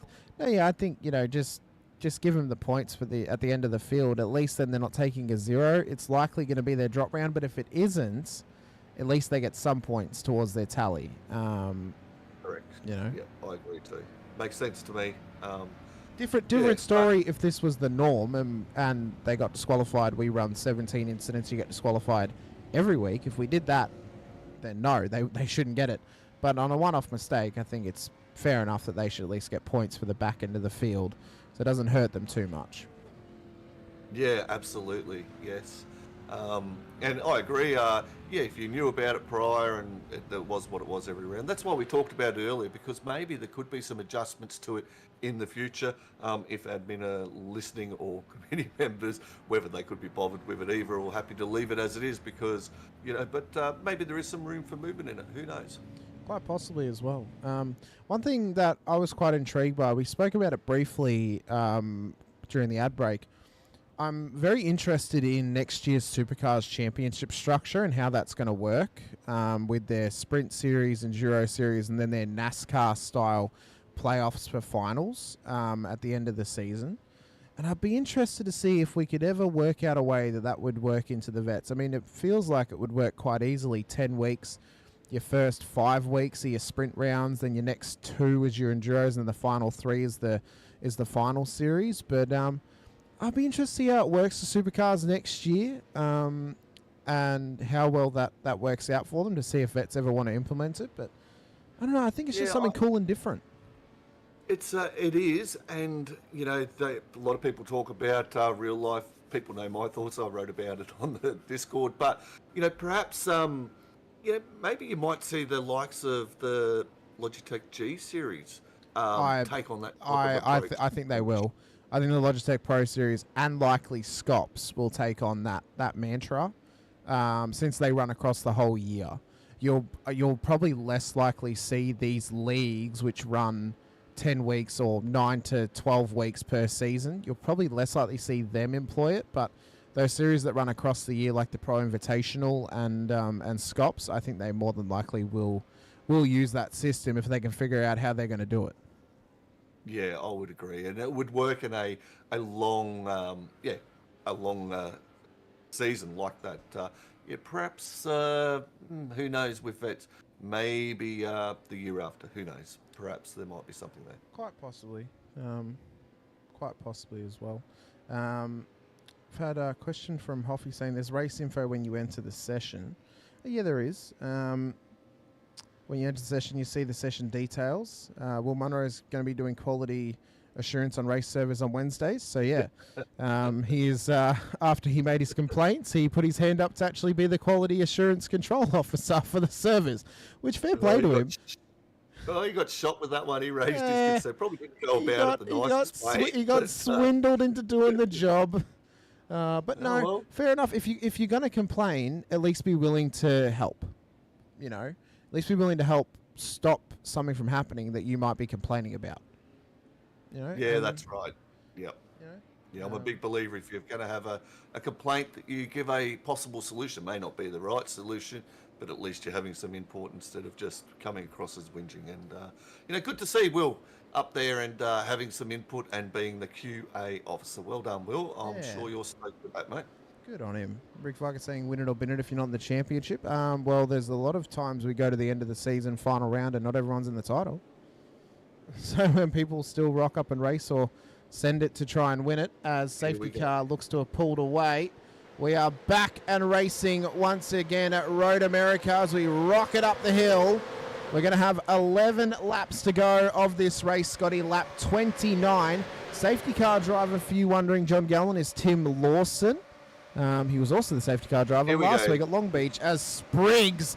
Oh, he's hungry to get this move done. He is sick and tired of waiting in behind Grumley. He's decided now is his time to pounce and try and take the lead of this race after Grumley has led nearly every single lap, whether provisionally or actually at the front of the field.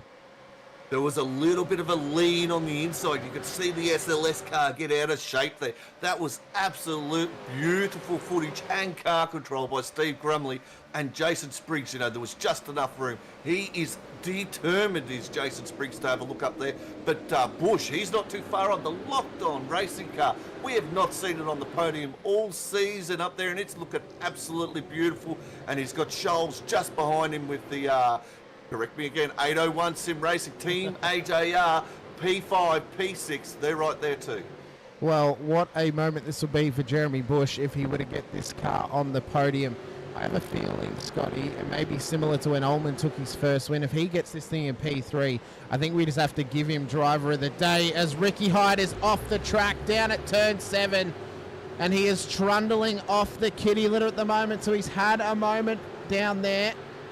And he is dropping spots like it's nobody's business. All of a sudden, he is the last car on the lead lap in the entire train. That's how quickly it can happen off a safety car restart. Absolutely. It is possibly the worst time it could go off track. But there is a positive there. What awareness did Ricky Hyde have to know he started to come back on track? He wanted to rejoin through the middle of the carousel, Hamish. Changed his mind, took a different line. Great awareness for the rejoin there by Ricky Hyde. Greg as well just had a bit of a rejoin. Nearly caught Damon Fisher out, who had a big wiggle through Canada corner.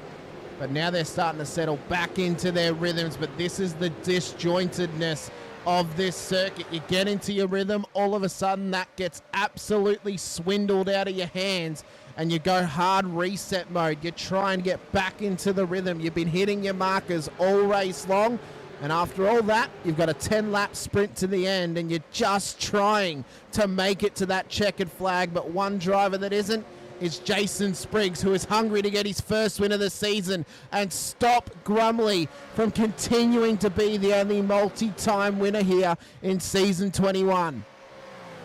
Absolutely, and after that little touch-up that Spriggs and Grumley had together, it is eyes forward for Grumley in that green helmet, that green suit. He is absolute foot to the floor. Spriggs is as well. Scholes is all over the back of Bush and just hounding him. This is turning into a fantastic battle. These four drivers are separated by less than 4/10, ladies and gentlemen. They are going to the line, 9 laps to go. Anything could happen, anyone's race, anyone's podium from here, Hamish. It is anyone's podium from here, Scotty. One mistake and it could cost them absolutely everything in this race. You mentioned Scholes. He's hot on the heels of Jeremy Bush.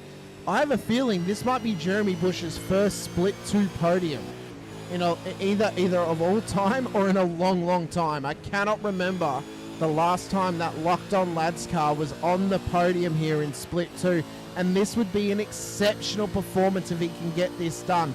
He's up 8 spots. Even if he can get the top 4, that is an exceptional performance, but the top 3, oh, that'd be tasty for him at the moment.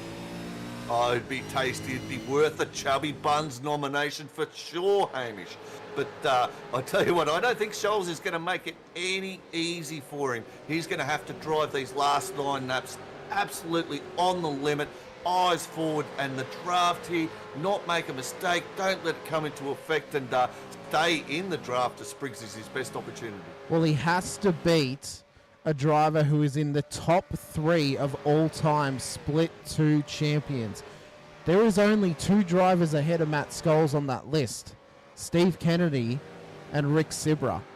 Sibra's only ahead of him because he's won 2 titles, and both times he did it, he won 6 races in a single season. Kennedy's ahead of him because he did the same when he won his championship. So Scholes is one of the best split 2 champions we've ever seen in terms of just season statistics and how many wins he took when he won that title. And Bush has to try and beat him here tonight for P3 on the road around a track that is as tough as ever when you're in such a tightly contested battle for the top 3 with 4 drivers in it. Yeah, at this stage, he's holding his own. He could even have a shot at Jason Spriggs the way he's driving at the moment, Hamish. But just getting back into those statistics. Did Grumley win the first round? Perhaps. Is he going on to be a multiple winner? Take the orange number for round 6. Can he break the curse? That's the question, Hamish. He hasn't run the orange number next to his name all season. He has led the championship, but he's not raced in a race all season where he's come in leading the title race. He would have done it in round 2, but he wasn't there to do so. We've got Mark Poynton in the chat with us, speaking of Matt Scholes' championship cohort from season 18. He was the driver that took him all the way to the end of the title race at Mugello, where we will be next week for the first time since that race happened, Scotty. Unbelievable to be going back to Mugello next week. We're going to have 7 laps or 8 laps to go when we come around across the line for lap 32 of this race. Steve Grumley has started to spread his legs now. He started to stretch out to Jason Spriggs, who's under all sorts of pressure from Jeremy Bush, who's got even more pressure from Matt Scholes hot on his heels. Yeah, absolutely. This is firing up. I cannot believe how well Bush is driving. I'll be honest with you, Hamish, I expected Scholes to pick him up pretty quickly and for him to slot in behind there, but he is absolutely holding his own and applying the pressure to one of the fastest drivers here in split 2 in Jason Spriggs. So that would be a real eye-opener for Jason, looking behind there in that car 14 of his, and he sees 45 right behind him. He'd be thinking, hey, I haven't seen this all season. Where have you come from? We've been asked what the curse is. The curse is, Sharpie, that every single season there has ever been of split 2, Ever since we went to pre-season pre-qualifying when Split 3 was introduced back in season 10 or 11, the winner of the first round has never gone on to win the Split 2 championship. So it's never been done in Split 2. Steve Grumley hopes to be the first one to ever do it because he won round 1 at VIR, and if he wins this race, he will lead the championship with a 0 next to his name after missing a round earlier in the season. That is pure points at this point. Every round, Scotty, if he wins this race, every round that would count for him is a win. Yeah, absolutely. He's maximised the points when he can. As you said, he'll lead potentially. If he wins this race, he'll lead going into the next round without applying drop rounds. That's how well he is driven. So, yeah, he's driving absolutely fantastic. I did see in the chat someone else mentioning he was driving absolutely fantastic. Driving with confidence too, Hamish. Love to see drivers drive with confidence, driving within their own ability, and that's exactly what he is doing tonight. He's putting on an absolute class, and he's still keeping that 7, that 8 tenths to Jason Spriggs behind him. The other two drivers, 4 tenths behind him. Logsdale just quickly, he's had a massive spin, and Van Loon's around up the road as well. Oh, that is big championship implications for Van Loon. And how do you go about reversing it off there, Hamish? You have As to we wait. see Logsdale do the 180 in the background. Plenty of smoke, but wow, can he even start that car? I think he can, but I think he's just having to wait for the whole field to come past him. Now, that now puts pressure on Van Loon. You know why, Scotty? Yeah, He can't miss a round. He cannot miss a round now for the rest of the season. He's already used one of his drop rounds, which was VIR in round 1. Every round now needs to be perfect for Scotty Van Loon if he wants to win this championship, or he needs to hope that Grumley somehow has a chink in his armour and makes a mistake towards the end of this season. But the way that he is driving right now, he is not giving us any indication that this could be the case. He is driving just as Steve Lanyon did last season in his hopes to winning the title when he fell just short in the dying embers of the championship. Grumley will be hoping not only to go one better, but also to avenge that loss at Sandown and finally try and win a championship for SLS when they have been trying for so long in Split 2 and have yet to taste that success here in the second tier of the Vets. Yeah, absolutely. And what this does is this brings Luke Allman, talking to championship implications, brings him up to P5. Yes, there's a long way up to Shoals, but with his teammate going around, that's an extra couple of points for him. Other noticeable mentions at the moment: Brent O'Brien back into the top 10. Michael Quain back into the top 10. Hoffy up 7, just outside the top 10. So there's some really good drives there. Hedderstute, I know you like him. You really like up 25 positions, Hamish. That's incredible up into P14.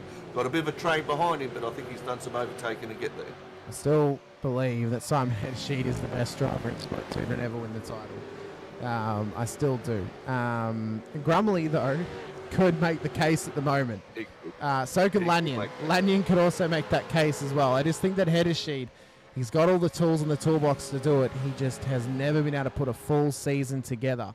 But right now, Steve Grumley is looking like he can put every single piece of the puzzle in perfectly. He is driving a better season than we have seen he's ever driven before. Like, this is the best season I've ever seen from Steve Grumley. We're only at the halfway point. Like, he is driving an exceptional level right now. He's gone a step above. It feels like he's gone a step above what Lanyon did last season. But we also have to keep the back of our mind, Scotty. Vets is always a season of halves. It always is. The first half of the season, you'll have one championship favourite. You get to the second half, and all of a sudden, there's a new challenger approaching, and it can go up in the air of who could win it. Last season, it was Gallen early on. End of the season, it was Lanyon coming into the final round. Could the same be said for Steve Grumley when Chris Burridge returns to the field, if he returns to the field next week, to actually put a challenge in for this title race? Yeah, well, if anyone's going to really challenge, we know Burridge, he will send it, and he absolutely does. And when he's driving on form, on point, he is a driver to watch.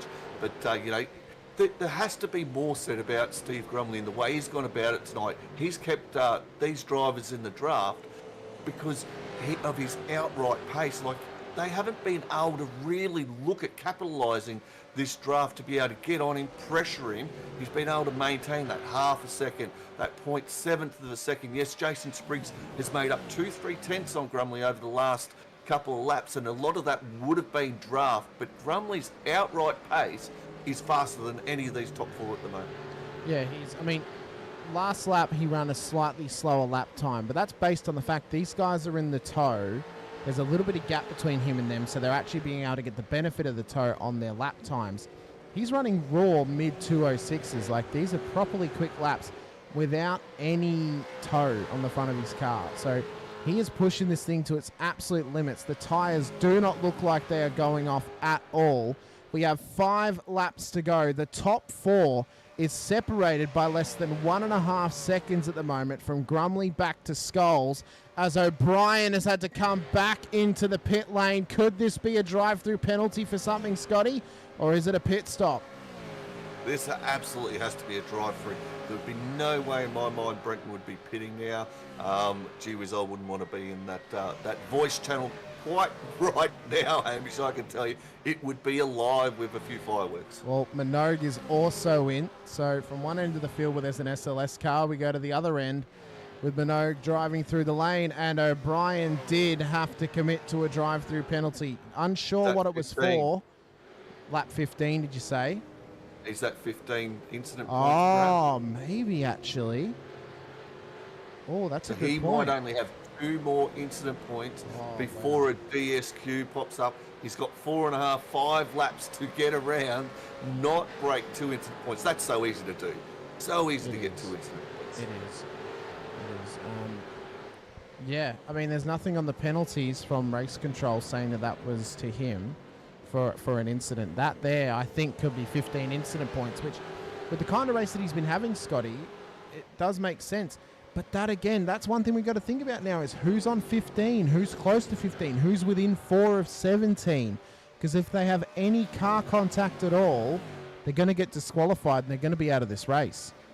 Yeah, well, these drivers would be well aware of that scenario right about now. So there could be a few holding their breath, a few sweating a couple of bullets, of beads of sweat coming down that forehead as they get real close to another off track. Perhaps they get to 16 off tracks, or perhaps they get to 14 off tracks. You know, they would be really worried about where they're at. Maybe that is affecting some of the racing. I'm not sure what these drivers are on, Hamish. Perhaps they could tell us if they're in the chat where their incident points are at. But it'd be really interesting to know how that has changed their driver mentality. Are they just like, let's get around? Because that there cost Brenton O'Brien a top 10 finish tonight. So I have actually got an off-track counter on the data. It only counts off tracks, does not count incident points. So Steve Grumley's on 5, Jason Spriggs is on 0, Jeremy Bush is on 5, Matt Scholes is on 11. Right. So Matt Scholes right now needs to be driving Miss Daisy, because if he taps Jeremy Bush enough to get a 4X, that's it. He's driving through pit lane, his night's done. Yeah, that's right. So is that influencing the way he's driving? Well, I'm not sure. I'm pretty sure if there was an opening, he's still going to go for it. As we see a possible opening happening right there, Bush has to defend. He ran wide coming down the hill, and this has put Scholes all over the back of him. He's really got to gather it up here, and Scholes is looking. You see the attitude of that car there, Hamish. If this is an opportunity, he's going to take it. You knocked on it, the door opened, Scotty. But he swiftly saw that outside his door was a salesman, and he swiftly shut the door on Matt Scholes there, trying to sell him something. Did not want to hear anything about his car insurance policy on that one as they rocket up towards the kink. We're going to have 3 laps to go of this race. Grumley right now doesn't seem to be under any pressure from Jason Spriggs, at least immediate pressure. There's pressure there, obviously, because he's right there, and if Grumley makes a mistake, Spriggs is going to take advantage. But he's not pressuring him. Spriggs is not pressuring him. He's not sitting right underneath his rear wing. He's not hounding that rear view mirror. He's cool, calm, and collected. It seems that Spriggs is preferring to just solidify this P2, get this solid chunk of points under his belt, and he's happy to give away 4 points to Grumley. I mean, Grumley, yes, is getting the extra point for leading the most laps, fastest lap of the race, leading a lap. He's not getting a 0x, but Spriggs is. So he's not really willing to give up that extra point for going 0x across the race. Yeah, absolutely, and that's a good frame of mind. I mean, this is probably maybe a rejuvenated Jason Spriggs, because the last couple of rounds we've seen, and you know, they haven't been those great rounds for him. He had opportunities, he threw them away. Maybe he's had a little reflection and said, "Hey, I need to consolidate." And if he can get through this race, finishing in P2, if P1 comes along, absolutely take it. But if he could finish P2 with 0 incidents, there's 2 points for 0 incidents, bonus points, then absolutely. We see Grumley, he has to defend a little bit there, Hamish. Spriggs had the overspeed on him, and Grumley went defensive, then got a little sideways. This could be on, but that's brought Bush right back onto the tail of these two. All of a sudden, the pressure gauge has hit maximum now on Steve Grumley. Glass is starting to crack. Boilers are starting to break in the SLS car at the front of the field. Can the 575 survive to win his third race of the season here? Or can Jason Spriggs fly his way past, force the mistake on Grumley, and take himself his first win of the season? Grumley comes into this race on 0 penalty points at the moment, Scotty. He hasn't received any penalties this season, no penalty points, nada. If he finishes this race like this might be the first time in the first 5 rounds of a season that Steve Grumley has gone without a single penalty to his name in the first 5 rounds. That is such a wild thing to think about, but that could be something that could win him a championship, because in the past that's something that has possibly cost him a championship, and it's good to see some growth and some evolution from him here to actually do better this season and push on and really driving with his best foot forward. Well, that's how well he is driving, Hamish. 0 X's, you know, in the licence and minus championship points is the best way to put your foot forward. But he is pushing it. I just noticed, I was looking at the attitude. I talk about the attitude of the cars. You could quite often tell by the front whether it's wobbling hard under brakes, whether there's a bit of understeer, whether the back end has a little bit of oversteer on exit. You know, that can tell you how hard they're pushing. And I can tell you right now, have a look at that car of Grumley's. He is pushing. He is feeling the pressure, and it has brought Jason Spriggs all the way back to him to 2.5 tenths as they make their long way down this straight. Will he go defensive again? We'll have to wait and see here. Oh, he's going to try and cover the inside line at turn 5, trying to force Spriggs to go the long way around. Parks it in the middle of the road on the apex. Great little strategy there from Grumley. Bush is right there if these two tangle. He's right there to take advantage if either of them make a mistake. He would hope to be taking his first split 2 win. He's not done it, to my memory, previously before. I don't recall the last time he finished on the podium in split 2, in fact. So this could be a night of firsts here for Jeremy Bush, who right now looks to be our driver of the day if he can pull off this podium. Scholes is backed right off for them here, Scotty, so he's driving very conservatively, probably trying to save some fuel to get home. We know he came in a lap earlier than the critical lap. He's very possibly just trying to fuel save and save those incident points as well, seeing as he's right on the limit for a drive-through. Yeah, absolutely. He is backed a long, long way back. Looking at his times, he's a good second off Jeremy Bush, the driver in front of him, so last time around. So there's definitely some fuel saving, and there's definitely a little bit of stress going on with perhaps incident points, we think. We're not sure, but, you know, that could be playing on the mind. But it's about these 3 drivers. This is your top 3, round 5, halfway at Road America of this season, Hamish, and we're coming on to the final lap. Will Grumley hold? I've got a feeling he will. He's driven absolutely superb, Hamish, but there is a potential for Bush to be able to get P2 here. Well, Bush is right on the back of Jason Spriggs. White flag lap, 1 to go. Can Grumley take his 3rd win of the season? Or will Spriggs play the nightmare in his dreams this evening as they run round turn 1 for the final time? Pressure now is on all 3 of them to maximise. It's half a second separating each car inside the top 3. The battle has been on the last 10 laps of this race ever since the safety car restart, and any of them can take this win. Any of them can take a podium. Scholes has given up on the opportunity on the podium. He will take advantage, though, if they make a mistake as they run down through turn 5. Scholes Spriggs, nice and close to Grumley, but not quite close enough to take advantage and find a pathway up the inside. 39 laps, 250 kilometres, Hamish. They're separated by less than 1 second from P1 to P3. That is phenomenal, and these three drivers have absolutely got up there. Jeremy Bush has gone on the radar of every split 2 driver out there. The way he's driven tonight, everyone's looking going, wow, where did he come from? He has absolutely shown his form. Steve Grumley's driven amazing. Jason Spriggs revived again. He's consolidating this position, driving absolutely beautifully. We're just about home, ladies and gentlemen. Here it comes. Don't take anything away from Jason Spriggs or Steve Grumley at the moment.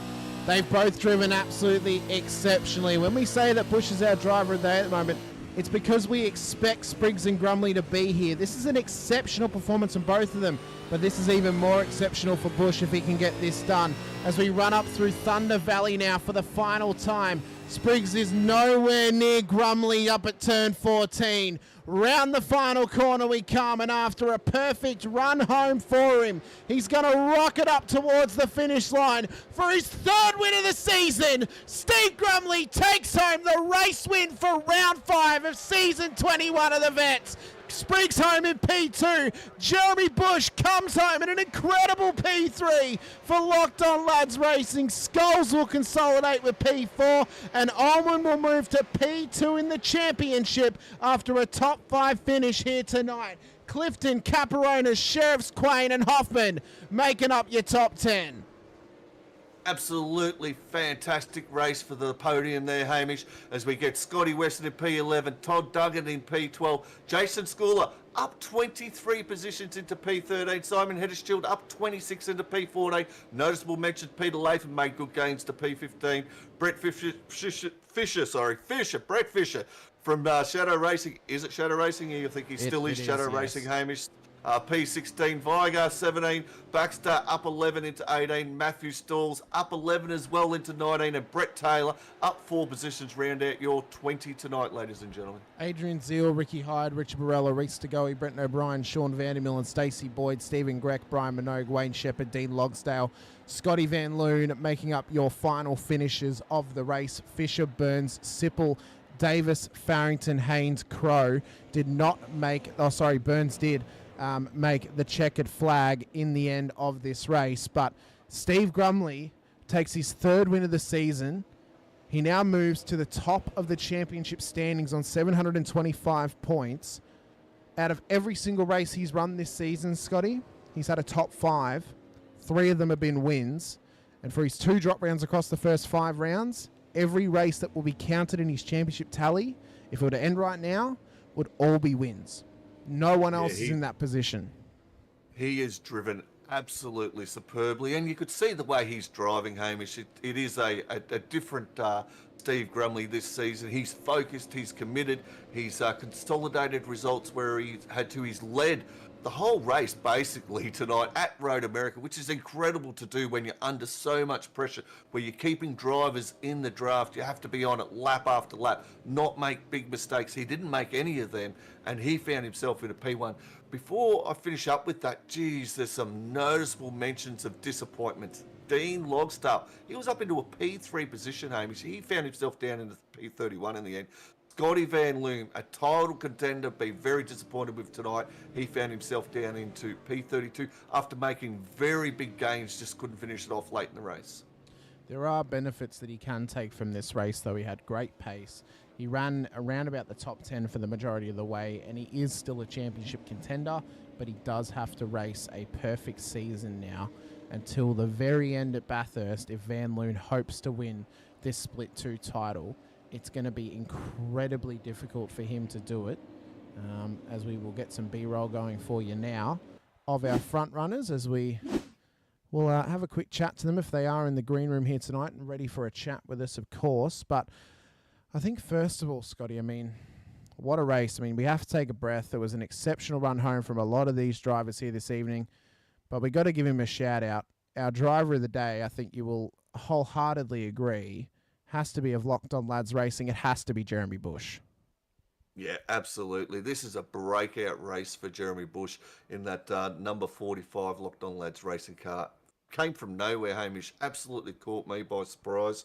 I'm not sure whether it caught you by surprise, but his strategy tonight was flawless. His pace was incredibly, he was rightly there on pace alone. So absolute stellar drive there, Jeremy, and well deserved for your driver of the day. Well, we have got Steve Grumley in the green room. There is no sign of Jason Spriggs or Jeremy Bush at the moment. So we will have a quick chat to our race leader and now championship leader of SLS Racing as well, Steve Grumley. Mr. Grumley, what a season you are having, sir. Is it a good harvest or what? Because your championship is just going a lot better than it has previously. Yeah, thanks, Hamish and Scotty. That was a pretty good, clean race there, and sort of put it on pole and seen what we could do, and held off Spriggsy. Spriggsy was the main rival. He was the only one that sort of was challenging me. So anyway. Yeah, well, you drove absolutely beautifully, Stephen, and to be able to, have that outright pace and have Jason behind you, who was in the tow for majority of those laps, 39 of them, and you were able to hold him off. And, I imagine at times a little bit of pressure came there. What were you feeling? We've seen you go a little bit defensive late in the race. Were you going to fight tooth and nail to hold that P1 if he really got it up the inside on you? We tried that on the restart, and it was pretty tooth and nail there for a sec. I thought, oh, shit, the race is done here. When he clipped me in, I thought, oh, we're sideways, and we went through the turn one, and we hung on to it. So, yeah. Yeah, that and then we sort of went a little bit defensive after that to wasn't going to give it up easy anyway. Yeah, well, that made for absolute beautiful viewing, seeing that SLS car a little bit sideways off turn one there. A little bit of rubbing is racing. Good to see you not on the cans tonight with Lanyon. You're talking a lot better, mate. I hope that party went well last time, but you drove absolutely beautifully, mate. Special shout out to Lanyon. Like he rocked up to that party there last week. His wife dressed him, and he went into the Mr. Bort for the night, and He won the show. Best dress, was it? Yeah, it was the best dress for him. All right, he was dressed by Kath, but we called it dressed by R.M. Williams. Definitely. Oh, he's ready to go into the Melbourne members section, it seems. Wait until he listens to that. I hope he appreciates that one. Well, mate, you're driving one hell of a season. Oh, well. I'll send him a replay. Don't worry, Hame. Oh, very good, mate. I'm glad. Well, mate, you've run an exceptional season thus far to go 5 rounds without a penalty next to your name, and to have the rounds that would count towards your championship be only wins at this point, mate. You're driving an exceptional season. Hats off to you for the amount of growth and just... we got to give a special shout out to me wife, who's let me get all this practice in. So you asked her, I guess, for an early Christmas present this year. Just let me focus on it and finally win the title. Oh, she just keeps planning holidays. She's obviously watching the broadcast at the moment, Hamish. Oh, yes, 100%. 100% she is. But... She's watching. Yeah. Oh, mate, thank you so much for coming over to chat to us here tonight. Let us know who helps get you and SLS Racing out on track, and anyone else you wish to give a shout-out to as well. Big shout-out to Sheer Genius, Matt Grumley, and Mason Grumley, and a big shout-out to Tess Grumley for letting me get the practice in I need. And big shout-out to Steve and Luke and Reese and Bryza. Lanyon lawn mowing. Lanyon lawn mowing. No. Anyway, that's about it. So, it was a good win. Oh, mate, hopefully there's many more to come for you throughout the rest of this season. Next, best of luck next week out at Mugello. And for whatever reason, if we don't get a chance to chat to you, best of luck in the rest of this season and in your hopes at winning the Split 2 Championship for the first time. Yeah, cheers, boys. Legends. Thank you. Thanks, mate.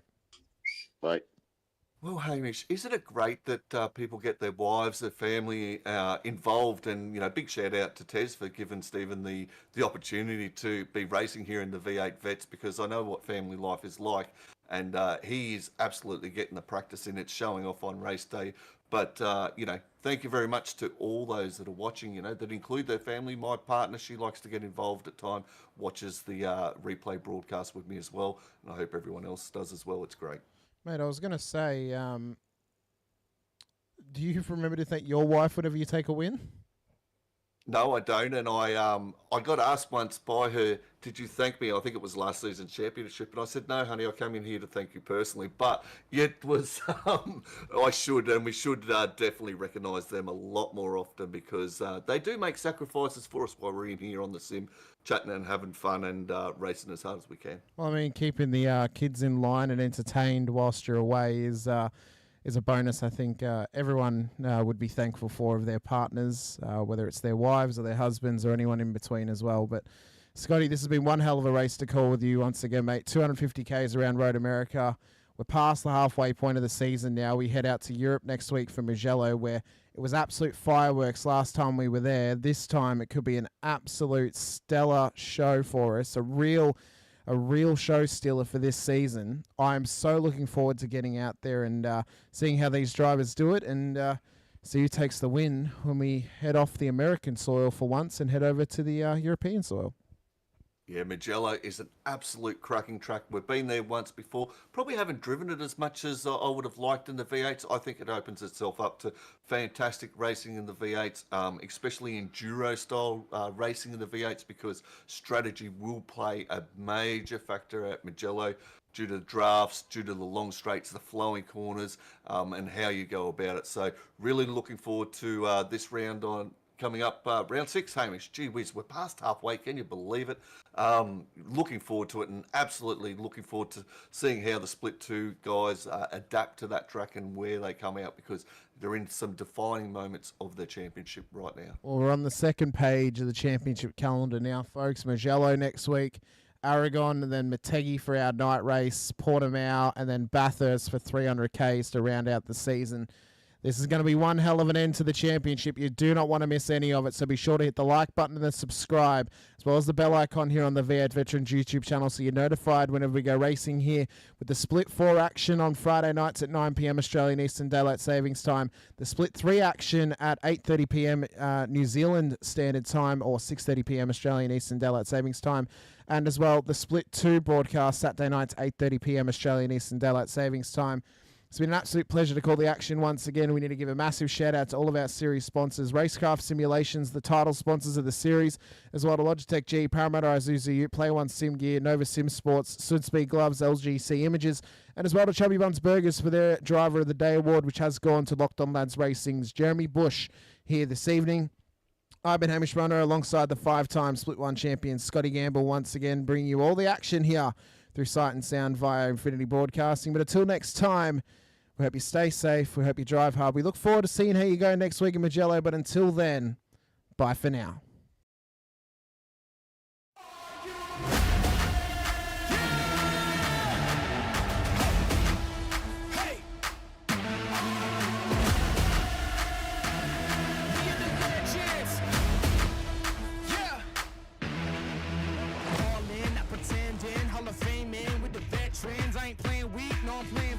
Can't stop me, I'm a legend. I'm one with the crew that's making the moves. Get out of the way, we coming through. We got this, never stop.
Introducing the Rackraft PT1, custom-built full chassis racing simulator.